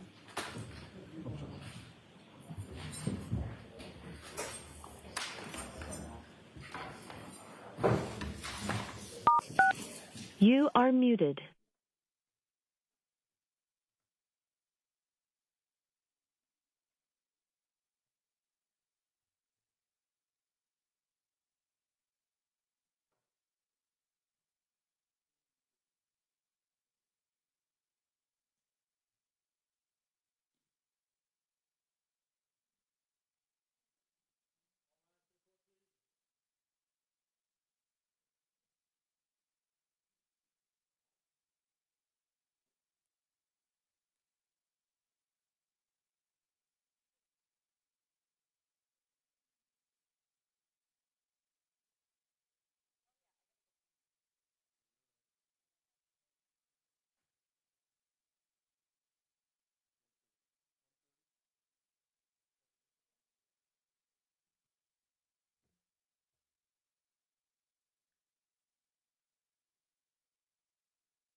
You are unmuted.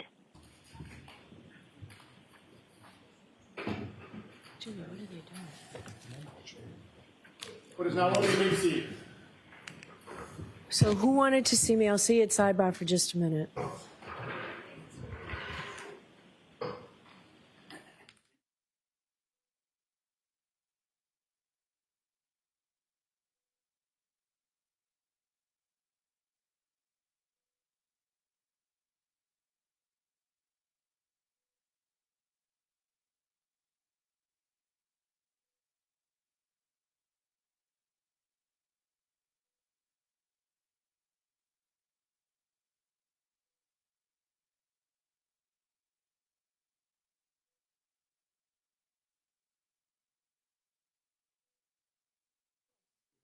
No, Chris, yes. Yes, I'm sorry.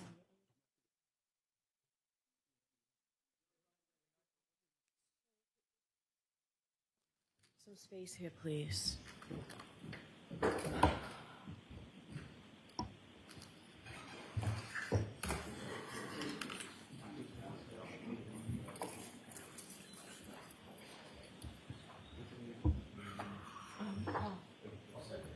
Hold 1 second.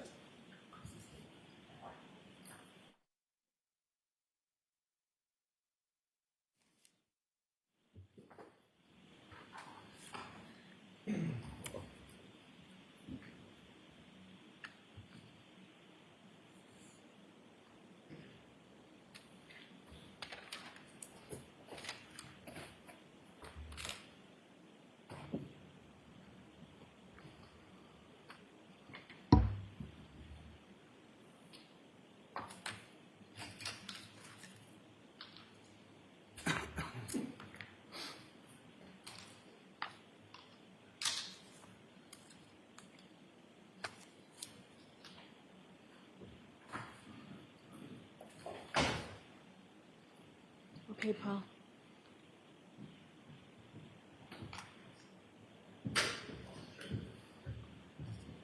Rise to the jury.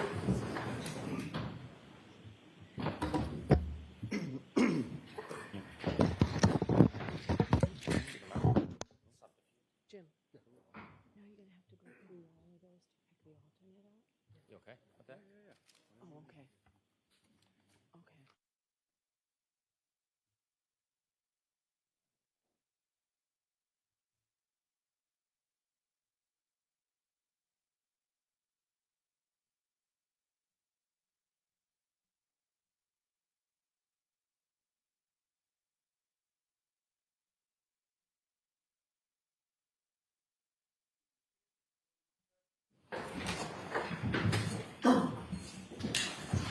All right, jurors, I'm going to give you the instructions now in the law. But first, I want to thank you for serving on this jury and for being so attentive. You'll soon deliberate for the purpose of reaching a verdict, but before you do that, it's my responsibility to give you the instructions concerning the law.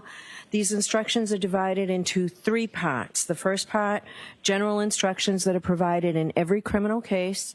The second part, specific instructions concerning the crimes alleged in this case. And third, guidelines for your deliberations. Please listen carefully to all of the instructions. Do not ignore any instruction or give any special attention to any other instruction. To make sure that I give you the instructions accurately, I will read them to you. You'll also get a written copy so that you may refer to it in the jury room during deliberations. I will try to make sure that my oral instructions match the written instructions. If there is any difference between what I say aloud and what the written instructions say, please follow what I say aloud. You must take the law as I give it to you. You may not quarrel with it. You can't do that regardless of any opinion you may have as to what you think the law ought to be. Lawyers or witnesses may suggest something about the law. That's not necessarily the law. That's because it's my responsibility as the judge and mine alone to instruct you what the law is. I'll now turn to part 1 of these instructions, which are general instructions that apply to all criminal cases.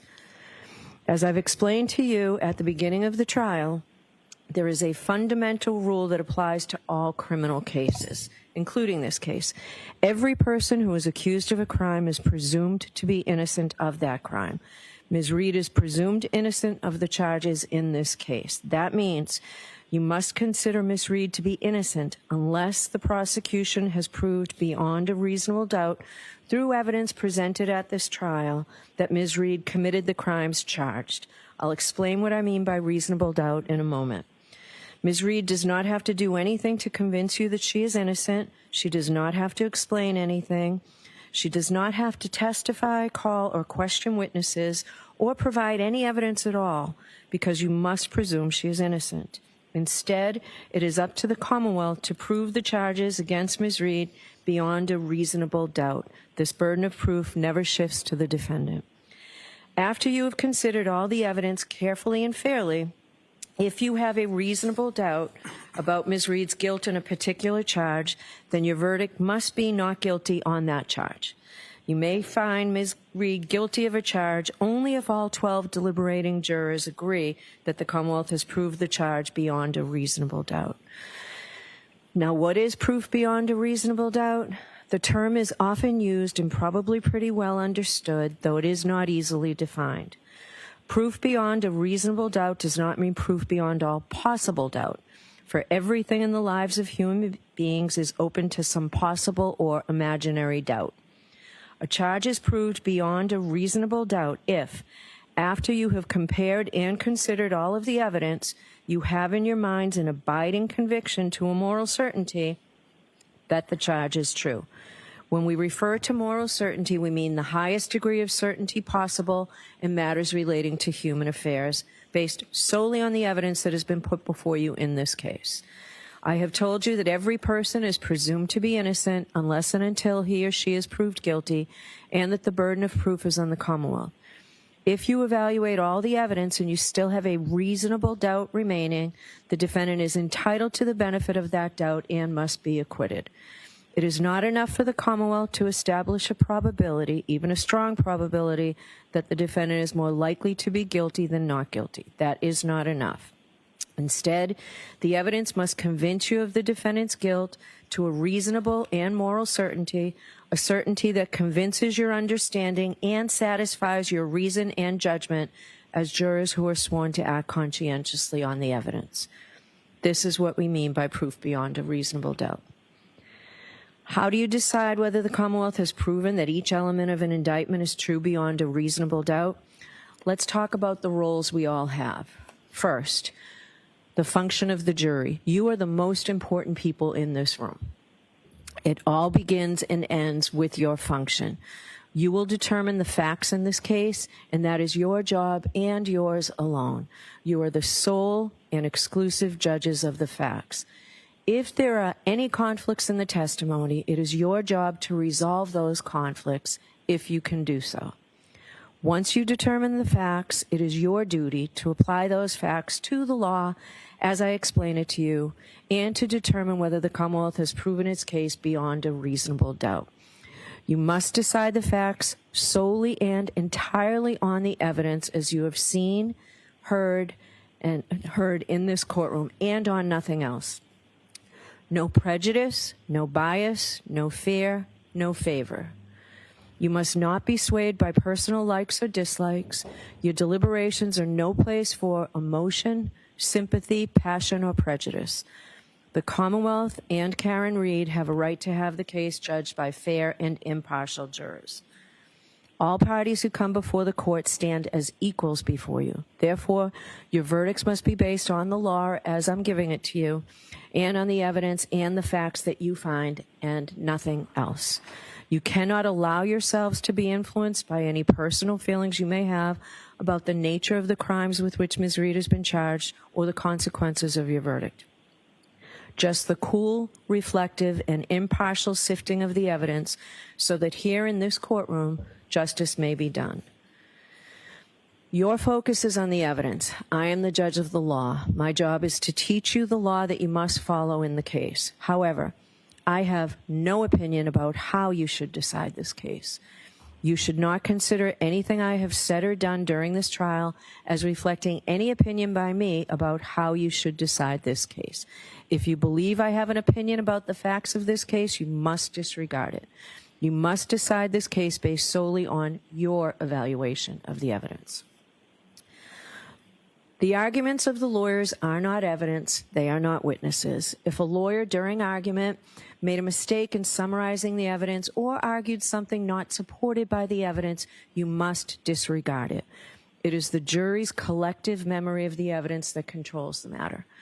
Lawyers' objections are a proper part of the court procedure and are not part of the evidence. So don't hold it against the lawyers or their client if they made objections, motions, or other requests. They're simply doing their job during the trial. There was testimony at trial that the lawyers interviewed witnesses when preparing for the trial. You may not draw any unfavorable inferences solely from that fact. There is nothing improper about conducting such interviews.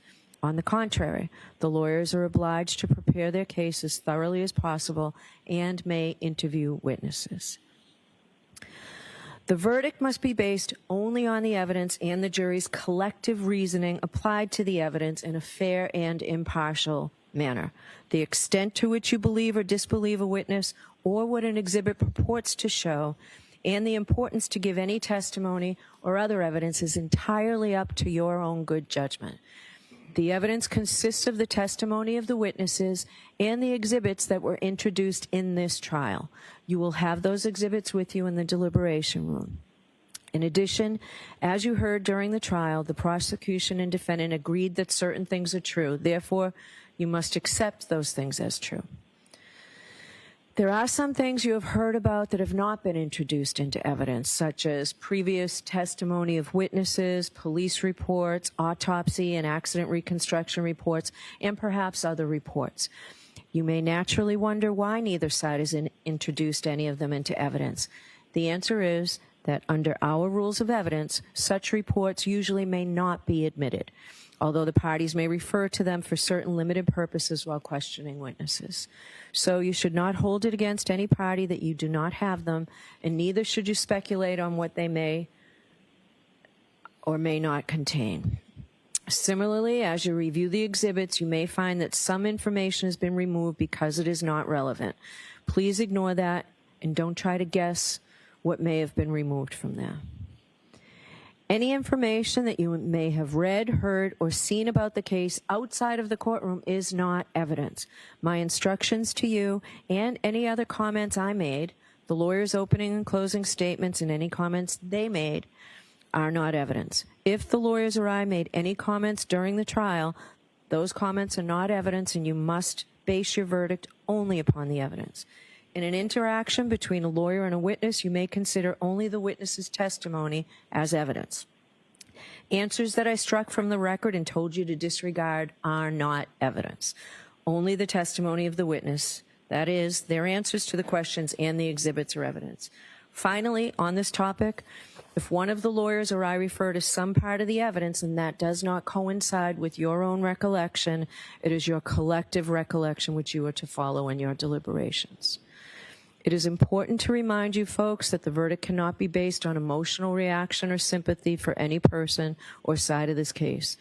Certain of the testimony and exhibits may have provoked an emotional reaction in all of us. You may feel sympathy for the family of Mr. O'Keefe, and you may feel sympathy for the defendant as she sits here in the courtroom. But your job is to decide the case without bias, fear, sympathy, or favor, to view the evidence with a certain clinical detachment, and to decide the case based solely on the evidence and the application of the law. I have allowed you folks to take notes during the trial if you chose, and you may refer to those notes during your deliberations. But remember, they are not evidence or a substitute for the evidence and your recollection. They are for your personal use. Please do not share them with the other jurors. Please consider the evidence as a whole. Do not make up your mind about what the verdict should be until after you've gone to the jury room to decide the case and you and your fellow jurors have discussed the evidence. Keep an open mind until then. For each indictment, you must decide whether the Commonwealth has proved beyond a reasonable doubt that the defendant is guilty of that specific charge. Your decision as to each charge must be unanimous, meaning that all 12 deliberating jurors must agree. You will receive one verdict slip for each indictment. When all 12 jurors agree on the verdict for a particular indictment, the foreperson should check off that verdict and then sign and date the slip in ink. For each charge, if you all agree that the Commonwealth has proved every element of the charge beyond a reasonable doubt, then you should find Ms. Reed guilty of that charge. On the other hand, if you all agree that the Commonwealth did not prove one or more elements of a particular charge beyond a reasonable doubt, then your verdict must be not guilty on that charge. You'll remember that we took a view in this case. It seems like a very long time ago, but we took a view in this case. The purpose of the view was to help you better understand the evidence that you heard during the trial and to help you appreciate the locations and their surroundings. Your responsibility in the view was to see the places, observe them carefully, and remember what you saw. The view is part of this case. You may use and consider the observations that you made while on the view in your deliberations in reaching a verdict. The same is true about the demonstration we saw from the witness stand. The demonstration was done simply to help you understand the evidence, and you may consider it in your deliberations. It is the jury's job to earnestly seek the truth of the matter.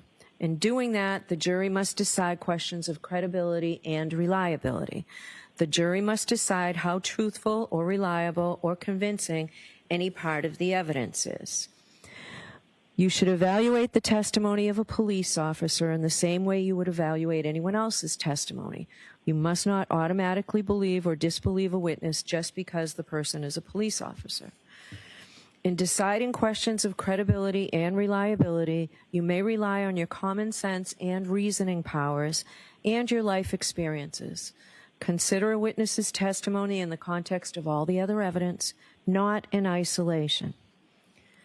You may consider the demeanor, candor, and appearance of the witness in testifying. Who was the witness? What relationship did they have to the case, to the other witnesses or parties? Did the witness have any bias, reason, or motive to give false or shaded testimony? If so, you may consider that bias or motive in your deliberations and ultimately as to whether or not it impacts the credibility of the witnesses and the assessment of the evidence presented. Is the witness someone likely to give an honest and impartial account? Consider not just whether the witness was honest, but also whether the witness's testimony was accurate and reliable, or honestly mistaken. A prior statement by a witness, if inconsistent with his or her trial testimony in any way, may be considered on the witness's credibility and reliability, and only for this purpose. Also, if there has been a suggestion that a witness recently contrived their testimony, you may take into account any earlier statement the witness made which was consistent with their present testimony. The prior statement is relevant only as to the witness's credibility and reliability, and only for this purpose. You have heard some evidence suggesting that the Commonwealth did not conduct certain scientific tests or otherwise follow standard procedure during the police investigation. This is a factor you may consider in evaluating the evidence presented in this case. With respect to this factor, you should consider 3 questions. First, whether the omitted test or other actions were standard procedure or steps that would otherwise normally be taken under the circumstances. Second, whether the omitted tests or actions could reasonably have been expected to lead to significant evidence of the defendant's guilt or innocence. And third, whether the evidence provides a reasonable and adequate explanation for the omission of the test or other actions. If you find that any omissions in the investigation were significant and not adequately explained, you may consider whether the omissions tend to affect the quality, reliability, or credibility of the evidence presented by the Commonwealth. All of these considerations involved factual determinations that are entirely up to you. And you are free to give this matter whatever weight, if any, you deem appropriate based on all the circumstances. During the trial, I gave you some instructions on how you were to consider some of the evidence you heard, and importantly, how you are not to consider the evidence. I'm going to summarize those limiting instructions here. Ms. Reed is not charged with committing any crime other than the charges contained in the indictments. You've heard evidence about interactions that Ms. Reed may have had with Mr. O'Keefe in Aruba and others in Aruba. The evidence was admitted solely for your consideration as evidence of the nature of the defendant's relationship with Mr. O'Keefe and whether it goes to her knowledge or intent or motive on January 29, 2022. You may not consider the evidence as proof that she has a criminal personality or bad character. You may not take the defendant's prior acts as a substitute for proof that the defendant committed the crimes charged here, or to conclude that if she committed the acts in Aruba, she must have committed the offenses with which she is charged here. You can only use the evidence for the limited purpose of how it goes to the defendant's state of mind, motive, and the nature of her relationship with John O'Keefe. Before you consider any electronic communication in your deliberations, you must first find that it is more likely true than not that the persons who authored the electronic communications were in fact John O'Keefe, Ms. Reed, Michael Proctor, Brian Higgins, or others alleged to have authored or created them. If you do not find it is more likely true than not that the persons alleged to have authored or transmitted or created the communications were the persons alleged to have done so, then you may not consider the electronic communication in deciding the case. Photographs have been entered into evidence, and in some instances, those photographs will be inside an envelope when they go back to you to the deliberation room. The photographs may be graphic and unpleasant.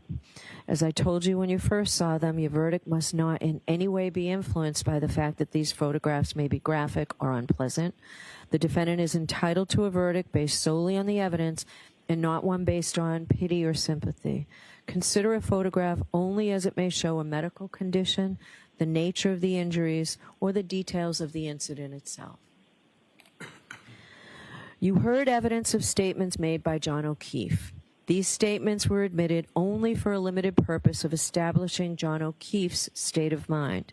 You are not to consider this testimony as proof that the defendant has bad character or propensity to commit crimes. The testimony of witnesses recounting conversations with Mr. O'Keefe or messages the defendant's phone received from him can only be used as they go to the defendant's motive or intent on January 29th, and only if you find that Ms. Reed was aware of Mr. O'Keefe's state of mind at the time of the crime and would be likely to respond to it. There need not be direct evidence that the defendant learned of Mr. O'Keefe's state of mind, so long as you can reasonably infer from the evidence that she did learn of it. Now, you have heard testimony about statements allegedly made by Ms. Reed. Before you may consider any such statement, you're going to have to make a preliminary determination whether it can be considered as evidence or not, and for what purpose it may be used.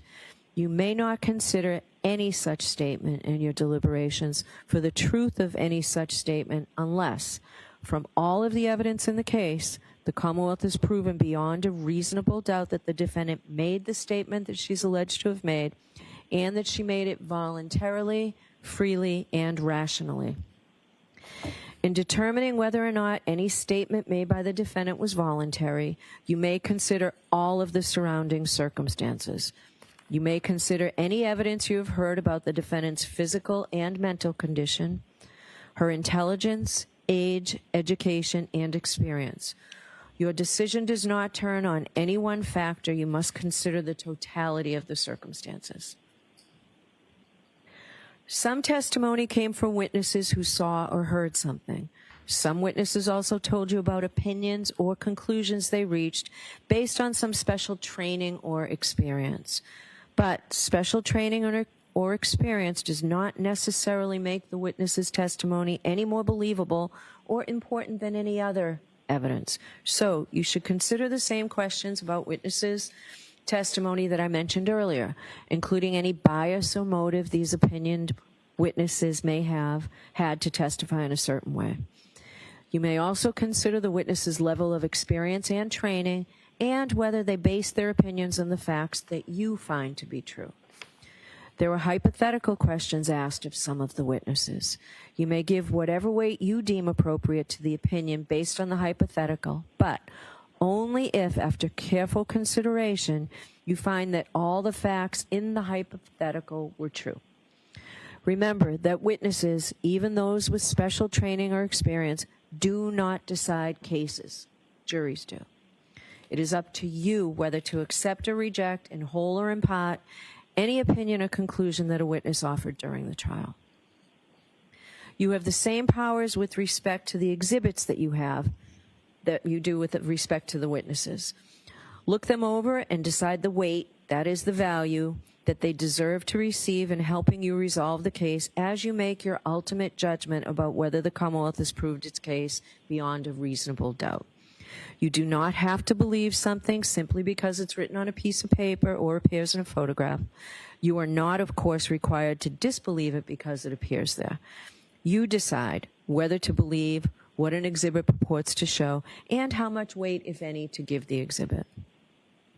Certain charts and summaries not admitted into evidence have been shown to you as testimonial aids intended to summarize, clarify, simplify evidence, or to help explain the contents of records, documents, computer data, or other evidence introduced in the case.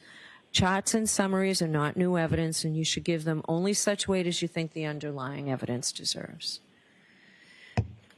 So you've heard me talk about sources of evidence in this case. Those are the tools that you have to decide the case. Now, with that evidence in mind, what can you do with it?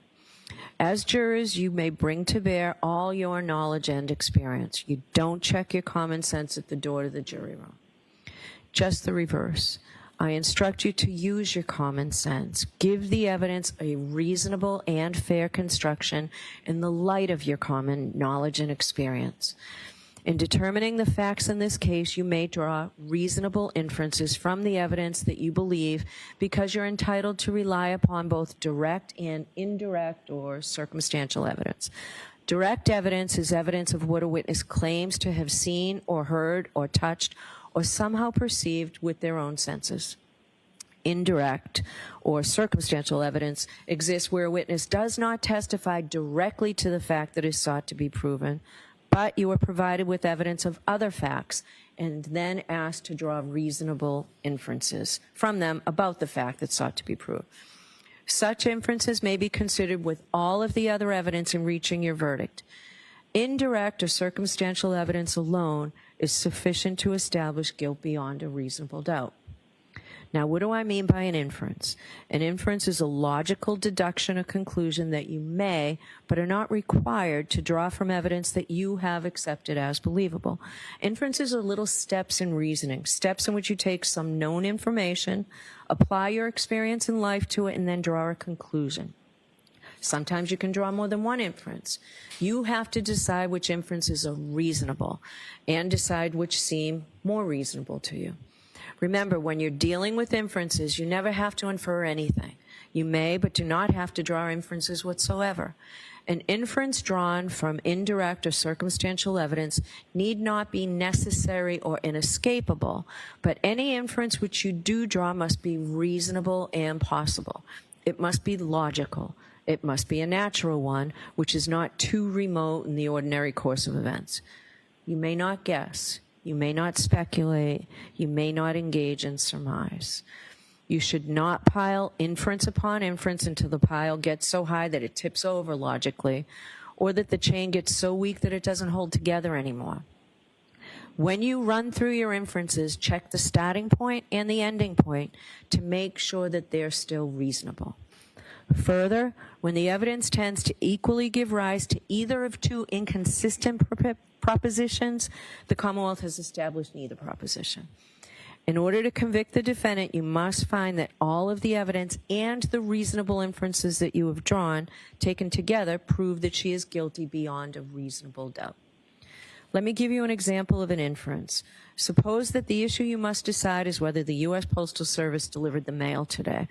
If you go home and someone in your household hands you the mail and states that they observed the letter carrier deliver the mail and retrieved it from the mailbox, this would be direct evidence that the U.S. Postal Service delivered the mail.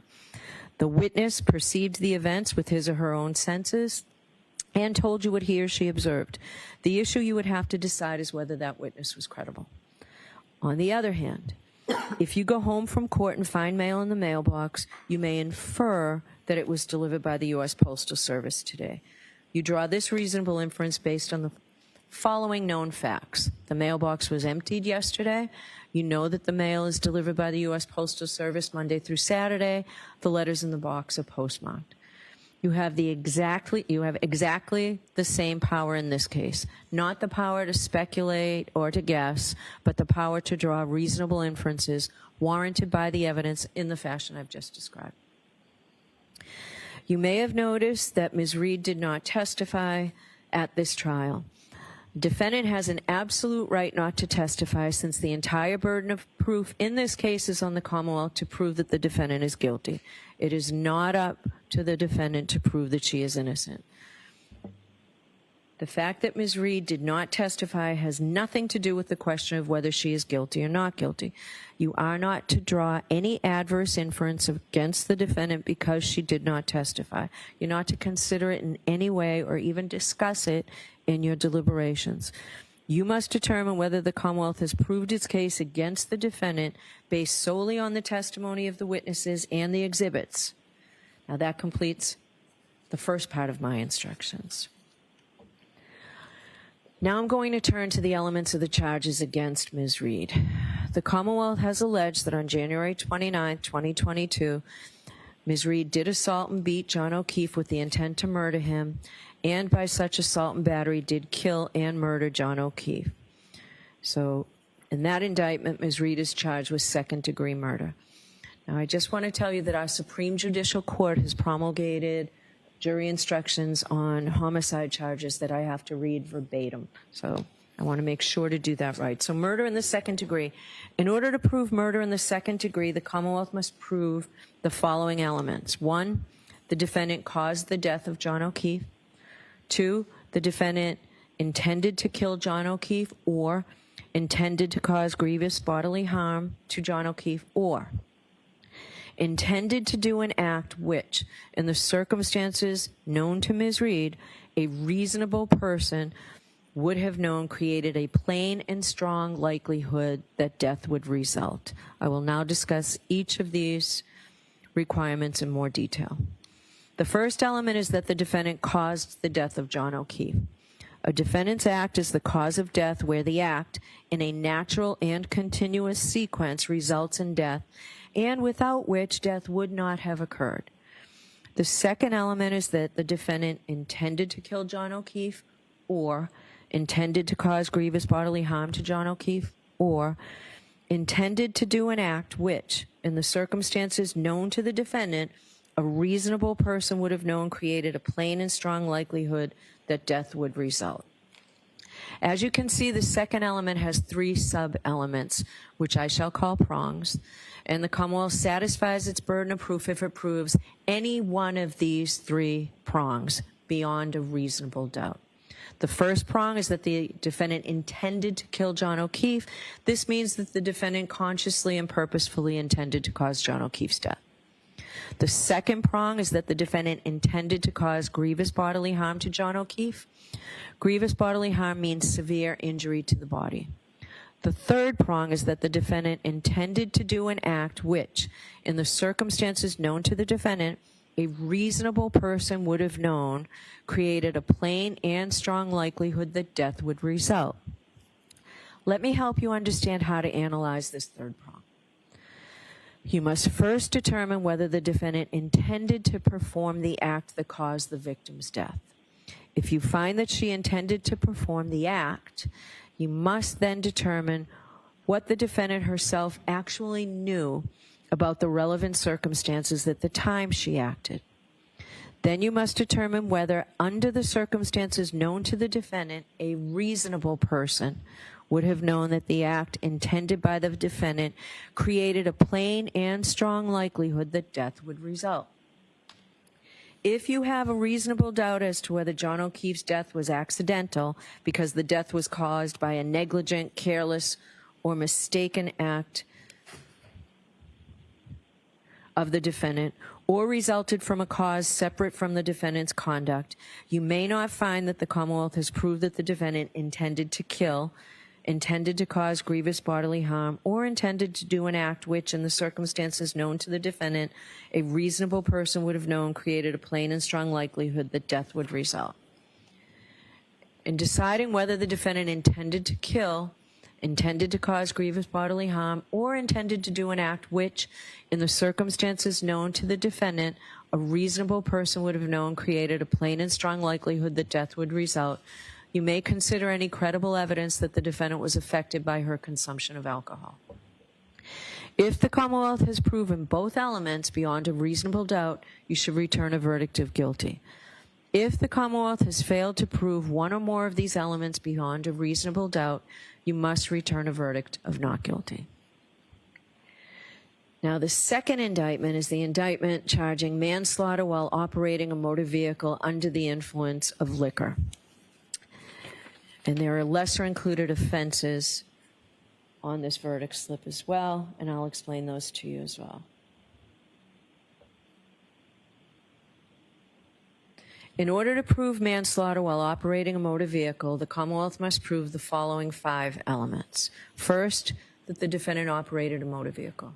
Second, that she operated the motor vehicle upon a public way or in a place which the public has the right of access. Third, that while the defendant was operating the motor vehicle, she was under the influence of intoxicating liquor and or the percent of alcohol in the defendant's blood was 0.08 or greater. Fourth, that the defendant operated the vehicle wantonly or recklessly so as to create a high degree of likelihood that substantial harm will result to another. Fifth, that by such operation of the motor vehicle, the defendant caused the death of John O'Keefe. To prove the first element, the Commonwealth must prove beyond a reasonable doubt that the defendant was operating a motor vehicle. A person operates a motor vehicle while doing all of the things, the well-known things that drivers do as they travel on a street or highway, and also when doing any act which directly tends to set the vehicle in motion. A person is operating a motor vehicle whenever they are in the vehicle and intentionally manipulate some mechanical or electrical part of the vehicle, like the gear shift or the ignition, which alone or in sequence will set the vehicle in motion. To prove the second element, the Commonwealth must prove beyond a reasonable doubt that the defendant operated a motor vehicle in a public way. Any street or highway that is open to the public and is controlled and maintained by some level of government is a public way. This would include, for example, interstate and state highways, as well as municipal streets and roads.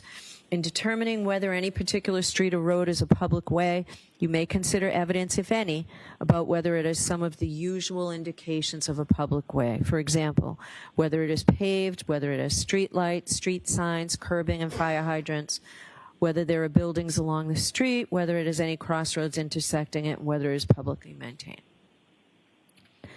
To prove the third element, the Commonwealth must prove beyond a reasonable doubt that while operating a motor vehicle, the defendant was under the influence of intoxicating liquor, that is alcohol, and or the percent of alcohol in the defendant's blood was 0.08 or greater.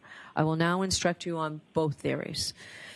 What does it mean to be under the influence of alcohol? It is not illegal to drive after consuming alcohol as long as the operator is not under the influence of alcohol. However, neither does someone have to be drunk to be under the influence of alcohol.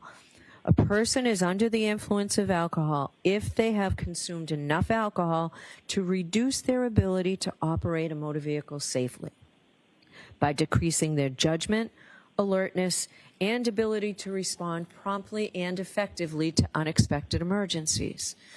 The amount of alcohol necessary to do this may vary from person to person. The Commonwealth is not required to prove that the defendant actually drove in an unsafe or erratic manner, but it is required to prove that the defendant's ability to drive safely was diminished by alcohol.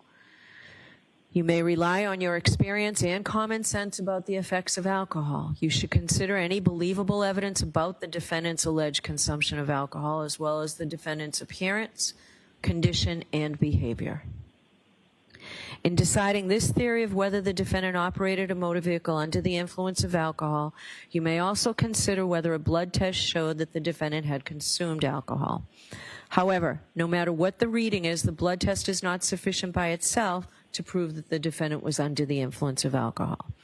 Under the second theory, the Commonwealth must prove beyond a reasonable doubt that at the time of operation, the percent of alcohol in the defendant's blood was 0.08 or greater.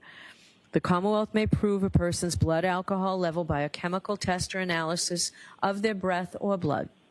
In deciding whether the Commonwealth has proved the defendant's blood alcohol level beyond a reasonable doubt, you may consider evidence, if any, about whether the test was administered within a reasonable time of operation of the motor vehicle, whether the person who administered the test was properly certified, whether and how the pre-test procedures were followed and employed, whether the testing device was working properly at the time the test was administered, and whether the test was administered properly.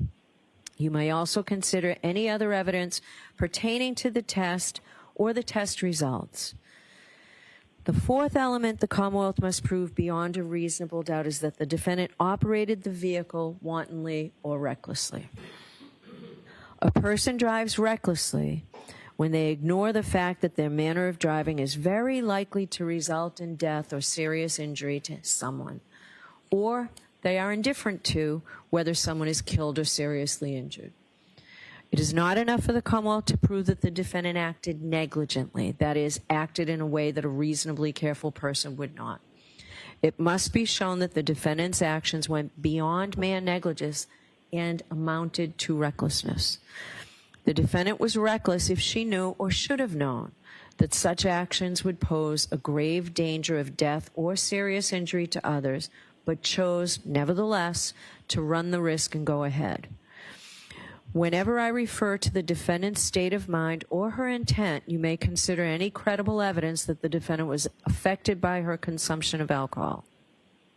A defendant may have the requisite state of mind or intent even if she consumed alcohol, but you may consider such evidence in determining whether the Commonwealth has proved this element. Here, the defendant must have intended her acts in the sense that they were not accidental. But it is not necessary that the defendant intended or foresaw the consequences of those acts, as long as a reasonable person would know that they were so dangerous that death or serious injury would probably result. As such, the Commonwealth does not need to prove that the defendant intended to kill John O'Keefe.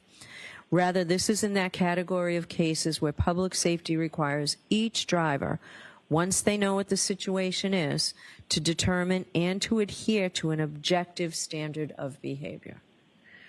In determining whether the defendant drove recklessly, you should take into account all the facts of the situation: the defendant's rate of speed and manner of operation, the defendant's physical condition, and how well the defendant could see and control her vehicle, the condition of the defendant's vehicle, what kind of road it was and who else was on the road, what the time of day, the weather, and the condition of the road were, what any other vehicles or pedestrians were doing, and any other factors, including the defendant's consumption of alcohol, that you think are relevant. The fifth element that the Commonwealth must prove beyond a reasonable doubt is that the defendant, by her actions, caused the death of John O'Keefe. The defendant caused the death if her actions directly and substantially set in motion the entire chain of events that produced the death. A defendant's act is the cause of death where the act is a natural and continuous sequence, results in death, and without which death would not have occurred. If the Commonwealth has proven all five elements beyond a reasonable doubt, you should return a verdict of guilty. If the Commonwealth has failed to prove one or more of these elements beyond a reasonable doubt, you must return a verdict of not guilty. Now, the lesser offense of manslaughter while operating a motor vehicle under the influence of liquor includes the lesser offense of involuntary manslaughter. As a matter of law, the indictment that is before you, which charges the defendant with manslaughter while operating a motor vehicle under the influence of liquor, also charges her with that lesser included offense. The Commonwealth may prove the lesser included offense of involuntary manslaughter, even if it fails to prove the greater charge of manslaughter while operating a motor vehicle under the influence. So I'm going to define involuntary manslaughter for you. To prove that the defendant is guilty of involuntary manslaughter because of wanton or reckless conduct, the Commonwealth must prove the following elements beyond a reasonable doubt. First, that the defendant caused John O'Keefe's death. Second, that the defendant intended the conduct that caused John O'Keefe's death. And third, the defendant's conduct was wanton or reckless. I will now discuss each element in detail. The first element is that the defendant caused the death of John O'Keefe. Remember, Ms. Reed caused John O'Keefe's death if her actions directly and substantially set in motion the entire chain of events that produced the death. A defendant's act is the cause of death where the act in a natural and continuous sequence results in death, and without which death would not have occurred. The second element is that the defendant intended the conduct that caused the death. The Commonwealth is not required to prove that the defendant intended to cause the death. You may consider any credible evidence that the defendant was affected by her consumption of alcohol. The third element is that the defendant's conduct was wanton or reckless. Wanton or reckless conduct is conduct that creates a high degree of likelihood that substantial harm will result to another. It is conduct involving grave risk of harm to another that a person undertakes with indifference or disregard of the consequences of such conduct. Whether conduct is wanton or reckless depends either on what the defendant knew or how a reasonable person would have acted knowing what the defendant knew. If the defendant realized the grave risk created by her conduct, her subsequent act amounts to wanton or reckless conduct, whether or not a reasonable person would have realized the risk of great danger. Even if the defendant herself did not realize the grave risk of harm to another, the act would constitute wanton or reckless conduct if a reasonable person, knowing what the defendant knew, would have realized the act posed a risk of grave danger to another. It is not enough for the Commonwealth to prove the defendant acted negligently, that is, in a manner that a reasonably careful person would not have acted. The Commonwealth must prove that the defendant's actions went beyond negligence and amounted to wanton or reckless conduct, as I have defined that term. In deciding whether the defendant knew or should have known her conduct created a high degree of likelihood that substantial harm would result to another, you may consider any credible evidence that the defendant was affected by her consumption of alcohol. A defendant may have the requisite knowledge even if she consumed alcohol, but you may consider such evidence in determining whether the Commonwealth has proved this element. Now, the offense of manslaughter while operating a motor vehicle under the influence of liquor also includes the lesser offense of motor vehicle homicide, felony OUI, and negligence. As a matter of law, the indictment that is before you that charges the defendant with manslaughter while operating a motor vehicle under the influence of liquor also charges her with the lesser included offense, The Commonwealth may prove the lesser included charge of motor vehicle homicide, even if it fails to prove the greater charge of manslaughter while operating a motor vehicle under the influence of liquor. You may find the defendant guilty of motor vehicle homicide only if you are not convinced beyond a reasonable doubt that the defendant is guilty of manslaughter, and you are convinced beyond a reasonable doubt that the defendant is guilty of motor vehicle homicide. On the verdict slip, that just means you start from the top and you work your way down. In order to prove the defendant guilty of motor vehicle homicide, the Commonwealth must prove the following 5 elements beyond a reasonable doubt. First, that the defendant operated a motor vehicle. Second, that she operated the motor vehicle upon a public way or in a place in which the public has the right of access. Third, that while the defendant was operating the motor vehicle, she was under the influence of intoxicating liquor and or the percent of alcohol in the defendant's blood was 0.08 or greater. Fourth, that while operating a motor vehicle, the defendant did so in a negligent manner so that the lives or safety of the public might be endangered. Fifth, that by such operation of the motor vehicle, the defendant caused the death of John O'Keefe. elements 1, 2, 3, and 5 are the same as manslaughter while under the influence of alcohol, as previously instructed a few moments ago. The difference between manslaughter while operating under the influence and motor vehicle homicide is the fourth element, so I'll focus on that. To prove the fourth element of motor vehicle homicide, the Commonwealth must prove beyond a reasonable doubt that the defendant drove negligently in a manner that might have endangered the lives or safety of other people. A person acts negligently when she fails to use due care. That is, when they act in a way that a reasonable person would not act.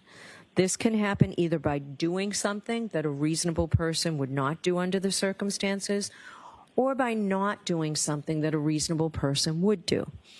The defendant acted negligently if she drove in a way that a reasonable person would not have, and by doing so created an unnecessary danger to other people, a danger that she could have avoided by driving more carefully.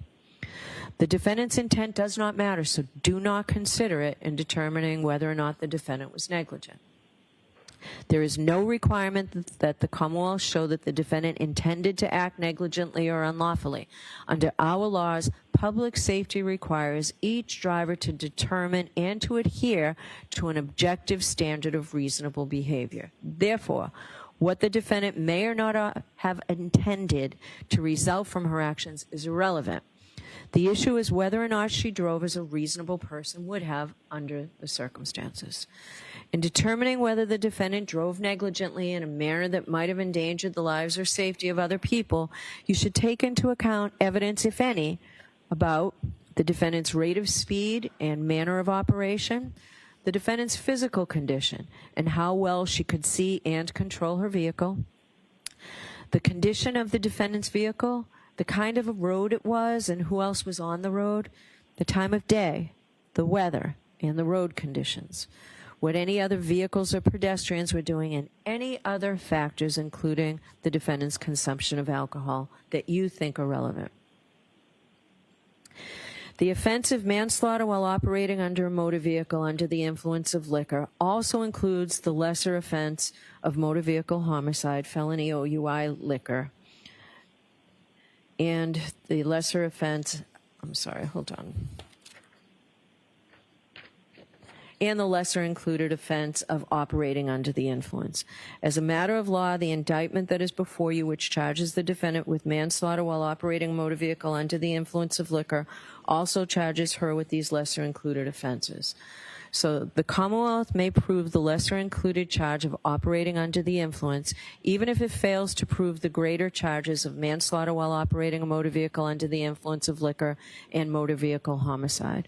You may find the defendant guilty of operating under the influence only if you are not convinced beyond a reasonable doubt that the defendant is guilty of manslaughter, and you are not convinced beyond a reasonable doubt that the defendant is guilty of motor vehicle homicide, but are convinced that the defendant is guilty beyond a reasonable doubt of operating under the influence.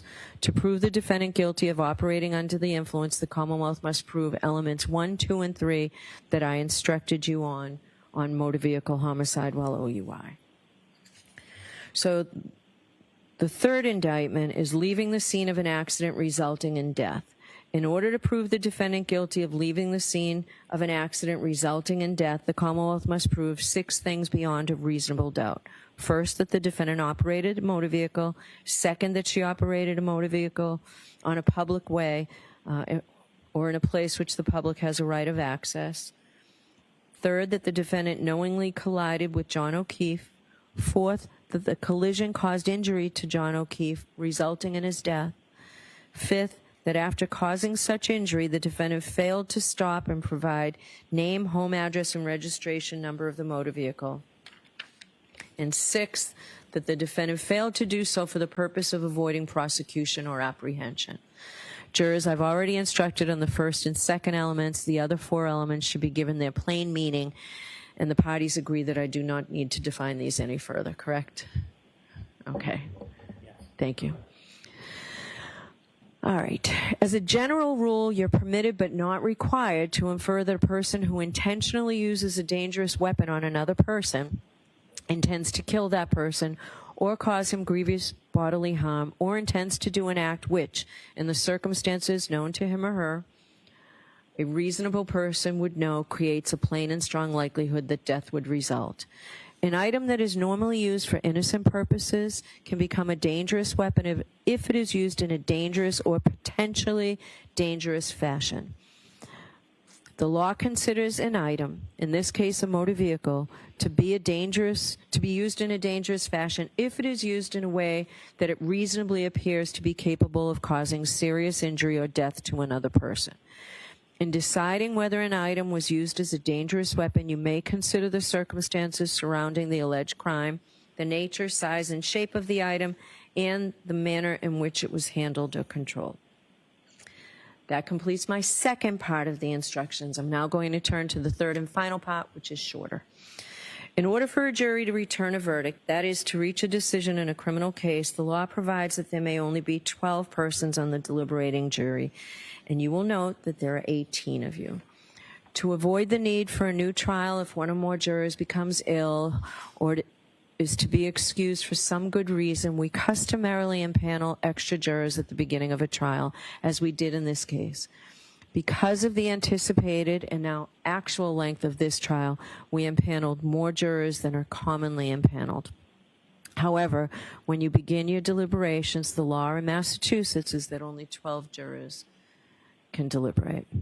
Therefore, at the conclusion of my instructions, Mr. McDermott will reduce your number to 12 on a random basis. The jurors not selected to serve in the jury will become the alternate jurors. If you are selected as an alternate juror, please do not feel that your efforts in this case have been wasted, because as I've indicated, it's important that we have extra jurors in case of an emergency. If we did not impanel extra jurors and a juror became ill, or for some other reason had to be excused, we would have to try the whole case all over again with the new jury. In the event that a juror has to be excused once the jury starts deliberating, then an alternate juror will be chosen to take that juror's position, and the jury will be required to start deliberations from the beginning. Therefore, it's important that the alternates not discuss the case with anyone else, including each other. For if an alternate becomes a member of the jury for deliberations, the alternate's views should be his or her own and not be influenced by anyone else. Different states and jurisdictions use different means to select a foreperson of the jury. In some jurisdictions, the jurors select their own person. In Massachusetts, the judge is responsible for selecting the foreperson. A foreperson of a jury has been described as the first among equals. He or she is responsible for organizing the deliberations, communicating with the court if necessary during deliberations, and presenting the verdict following your deliberations. The foreperson has no greater say or vote in the jury's deliberations. However, and in that sense, the juror is equal with all other jurors. I am going to ask the juror seated in seat number 1, your juror number 5, sir, would you agree to be foreperson in this case? I'm going to ask you if you would be foreperson in this case. Thank you. I always appreciate it when people say yes before I tell you what's involved, but thank you very much. All right. So the foreperson will be given the verdict slip setting forth the charges against the defendant. 12 jurors must agree. So, all right, so I skipped the line. When you return to the jury room to deliberate, the court officers will deliver to you all the exhibits in this case, as well as the verdict slips that you'll be using in returning your verdict. So the foreperson will be given the verdict slip setting forth the charges against the defendant. 12 jurors must agree before you have a decision to any specific charge. That means that to find the defendant guilty, all 12 must agree. To find the defendant not guilty, all 12 must agree. You should consider each indictment individually and continue deliberating until you've reached a final verdict. You should not begin deliberating until all 12 jurors are together in the jury room, and should cease deliberating if any one juror is not present in the jury room. It is important that you not communicate with anyone outside the jury room about the deliberations or about anything concerning this case. Further, I remind you that no juror is better qualified to determine the truth of the facts in this case, to dispute or to deliberate on a verdict solely because of education, background, or experience. The parties and I have chosen each of you as fair and impartial jurors, and your voices have equal weight. To reach a unanimous to reach an unanimous verdict, each juror must agree. Jurors have a duty to consult with one another and to deliberate with a view to reaching an agreement, if it can be done without violence to individual judgment. At the same time, each juror must decide the case for himself or herself, but only after impartially considering the evidence with his or her fellow jurors. Don't hesitate to re-examine your views and change your opinion if convinced it is wrong. But no juror should surrender an honest conviction to the opinion of fellow jurors simply for the purpose of reaching a verdict. Although how you conduct your deliberations is up to you, I urge you not to begin by conducting an immediate straw vote. Rather, I encourage you not to take any votes before you've had completed a careful and thorough collective view of all the evidence. At this point, I want to remind you of an important issue that I raised with you at the beginning of this trial. I told you that our system of justice depends on judges like me and jurors like you being able and willing to make careful and fair decisions. All people deserve fair and equal treatment in our system of justice, regardless of their race, national origin, religion, age, ability, gender, sexual orientation, education, income level, or any other personal characteristic. I also pointed out that we all have our own built-in expectations and assumptions, even if we are not conscientiously aware of them. And I talked about some of the ways we can try to deal with them. First, slow down. Do not rush to a decision. Hasty decisions are the most likely to reflect stereotypes or hidden biases. Take time to consider all the evidence. Second, as you start to draw conclusions, consider what evidence, if any, supports the conclusions you are drawing and whether any evidence casts doubt on those conclusions. Double check whether you are actually using unsupported assumptions instead of the evidence. Third, as you think about the people involved in this case, consider them as individuals rather than as members of a particular group. Fourth, I might ask myself, would I view the evidence differently if the people were from different groups, such as different racial, ethnic, or gender identity groups? Fifth, listen to your fellow jurors. They may have different points of view. If so, they may help you determine whether you are focusing on the facts or making assumptions, perhaps based on stereotypes. Of course, your fellow jurors could be influenced by their own unstated assumptions, so don't be shy or hesitant to speak up. You should participate actively, particularly if you think the other jurors are overlooking or undervaluing evidence you find important. In fact, when you explain your thoughts out loud to other jurors, you are also helping yourself to focus on the evidence instead of assumptions. If you use these strategies, then you will do your part to reach a decision that is as fair as humanly possible, and that is your responsibility as jurors. Now, during the course of your deliberations, you might have a question concerning the law in this case. Perhaps I said something you did not understand. If you have any questions, please feel free to bring them to my attention by writing a note dated and signed by the foreperson and sending it to me by way of the court officers. I'm not suggesting for a minute that you have to have questions, but if you do, that's the process. Because your role as the jury is to determine the facts in this case, I cannot answer any questions you have concerning the facts of the case. I have no role in this case when it comes to deciding what the facts are. Neither is it possible for me to provide you with a transcript of the testimony. If you send a question to me, I'll respond after consulting with the lawyers. Please do not ask a court officer or anyone else to answer any questions concerning anything material to the case. Generally, we will not answer a question or take a verdict from 1 o'clock till 2 o'clock, but I think you've all waited so long to get this case, I think we can change that. But the court staff needs a luncheon break.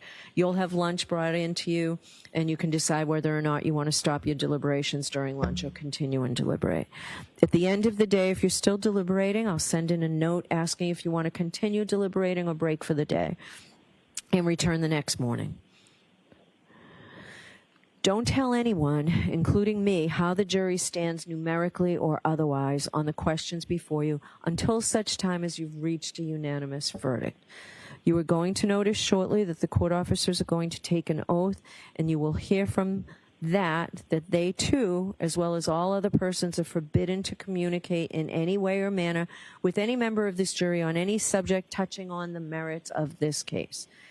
Remember that the decision of the jury must be unanimous, and the foreperson should be certain that each member of the jury is in complete agreement with the verdict on each indictment.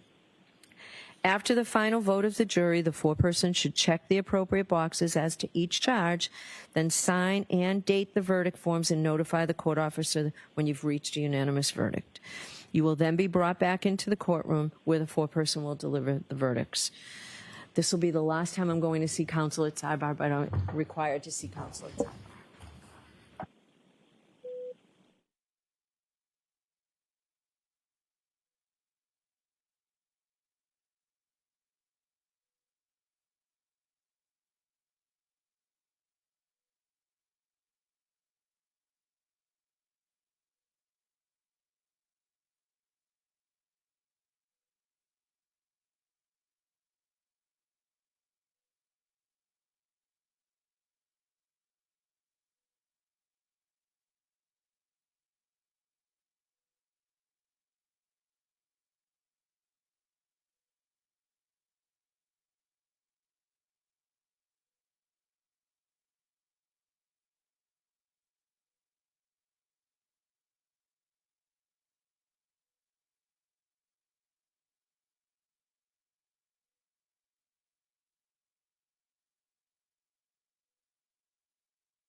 May I? Yes.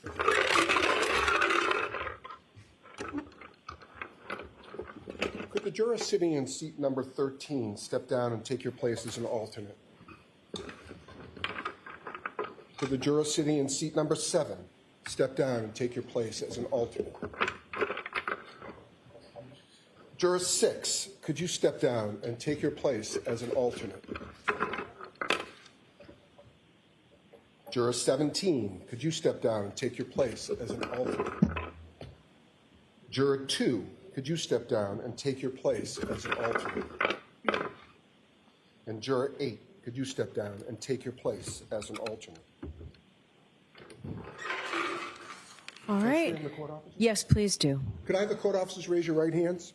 Do you swear that you will keep this jury in alternates in some separate but convenient place until they agree, that you not suffer any person to speak to them, and to speak to them yourselves, nor ask them if they agree, nor suffer them to disperse until they have discharged their verdict, except by further order of the court, so help you God? Thank you.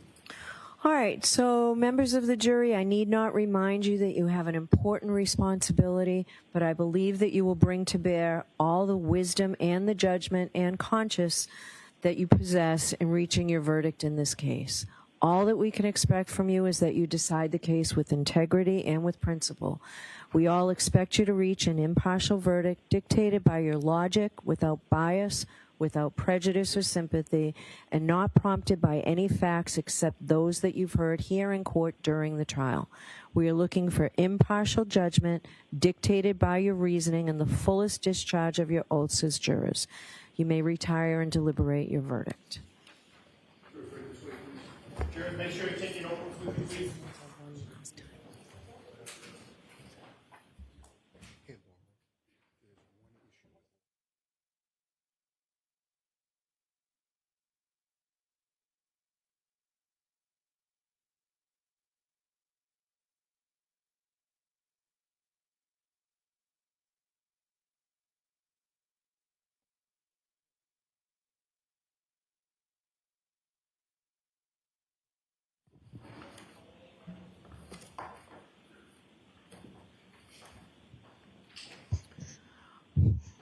I'm going to see counsel one more time.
Judge, the first thing is counsel this morning and yesterday looked at exhibits, and I believe that we were pretty close. We had one exhibit that needed to be dealt with. Ms. Little, what number is that one again? 150? Yes, this is exhibit 155. 155, and I'll let Ms. Little take it from there. Yes, there's just one page, Your Honor. I believe, and my memory's not perfect, but I believe that we were going to have this redaction subject to the same redactions from last trial. I think there's just one line here that needs to be redacted. Okay, is the Commonwealth in agreement with that one line? No objection. I believe it was redacted last time, so if defense Okay. wants to make that reduction, you can go into evidence. Great. I'll see if I have a Sharpie and maybe I can just take care of it. I think we probably have one here you can have. I definitely have one somewhere. All right. That's number one. And number two is, can counsel look at the verdicts and just tell me if verdict slips and just tell me if they're okay with it? Thanks. You'll see that it's not what you provided me yesterday, Mr. Kennedy.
Counsel, you can keep doing that. Mr. Rose, can you raise your right hand? Do you solemnly swear that you will keep that jury in some separate but convenient place until they agree, that you not suffer any person to speak to them, nor speak to them yourselves, nor ask them if they agree, nor suffer them to disperse them, they charge their verdict, except by further order of the court, so help you God? Simply because you weren't in the room. Thank you.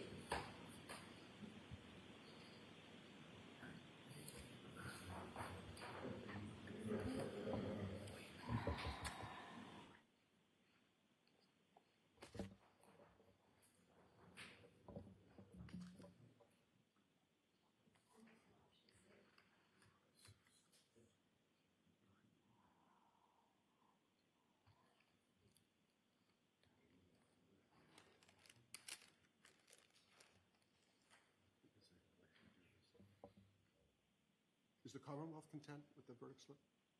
Commonwealth's content.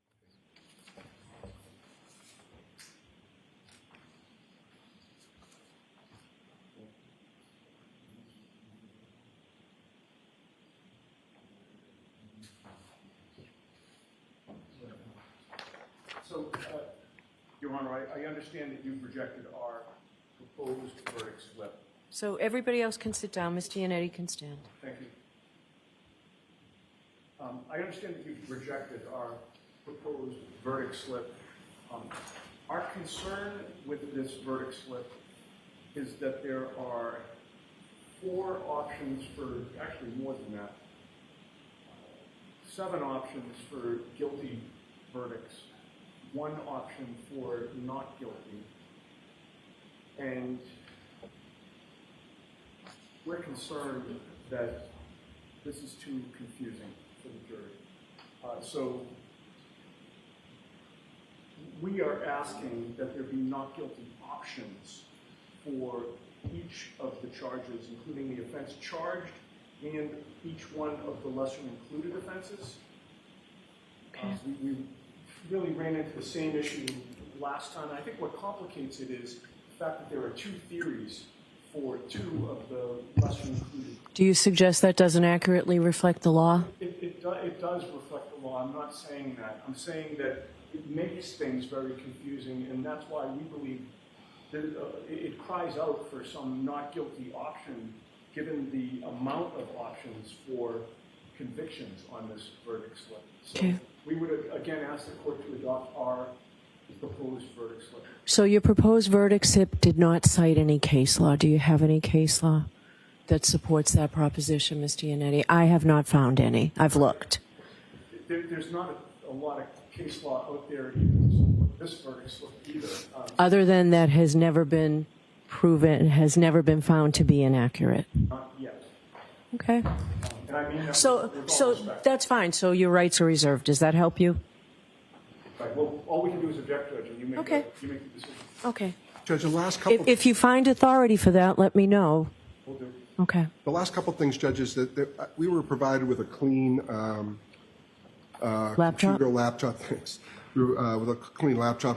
Defense counsel had a chance to, or at least defense had a chance to look at it, and I think that's fine. But All right. So we'll send that in with the exhibits. I need to go edit my charge to fix all the typos. and then the final thing is I provided counsel with the exhibit list that we had, and it was satisfactory for both sides. Great. Thank All you. right. Thank you. All rise to the court, please.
Court is in session, please be seated. All right, jurors, I understand you want to go home. It's been a long day for us. We appreciate everything you've done today. I do have to tell you those same cautions.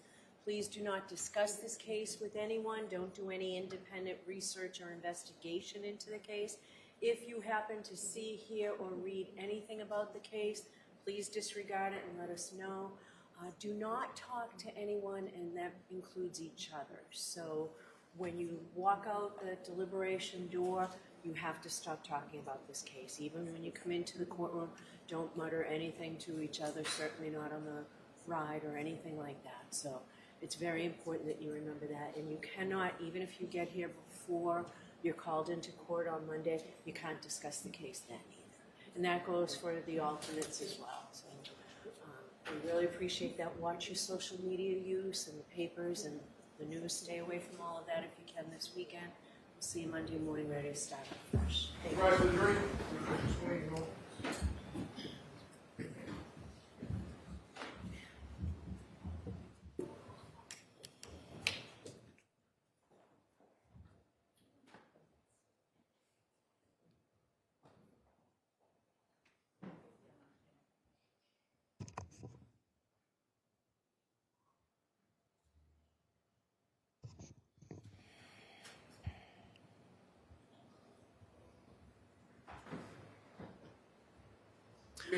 All right, well, I hope everyone has a good weekend with no work. Thank So- you, Your Honor. All right.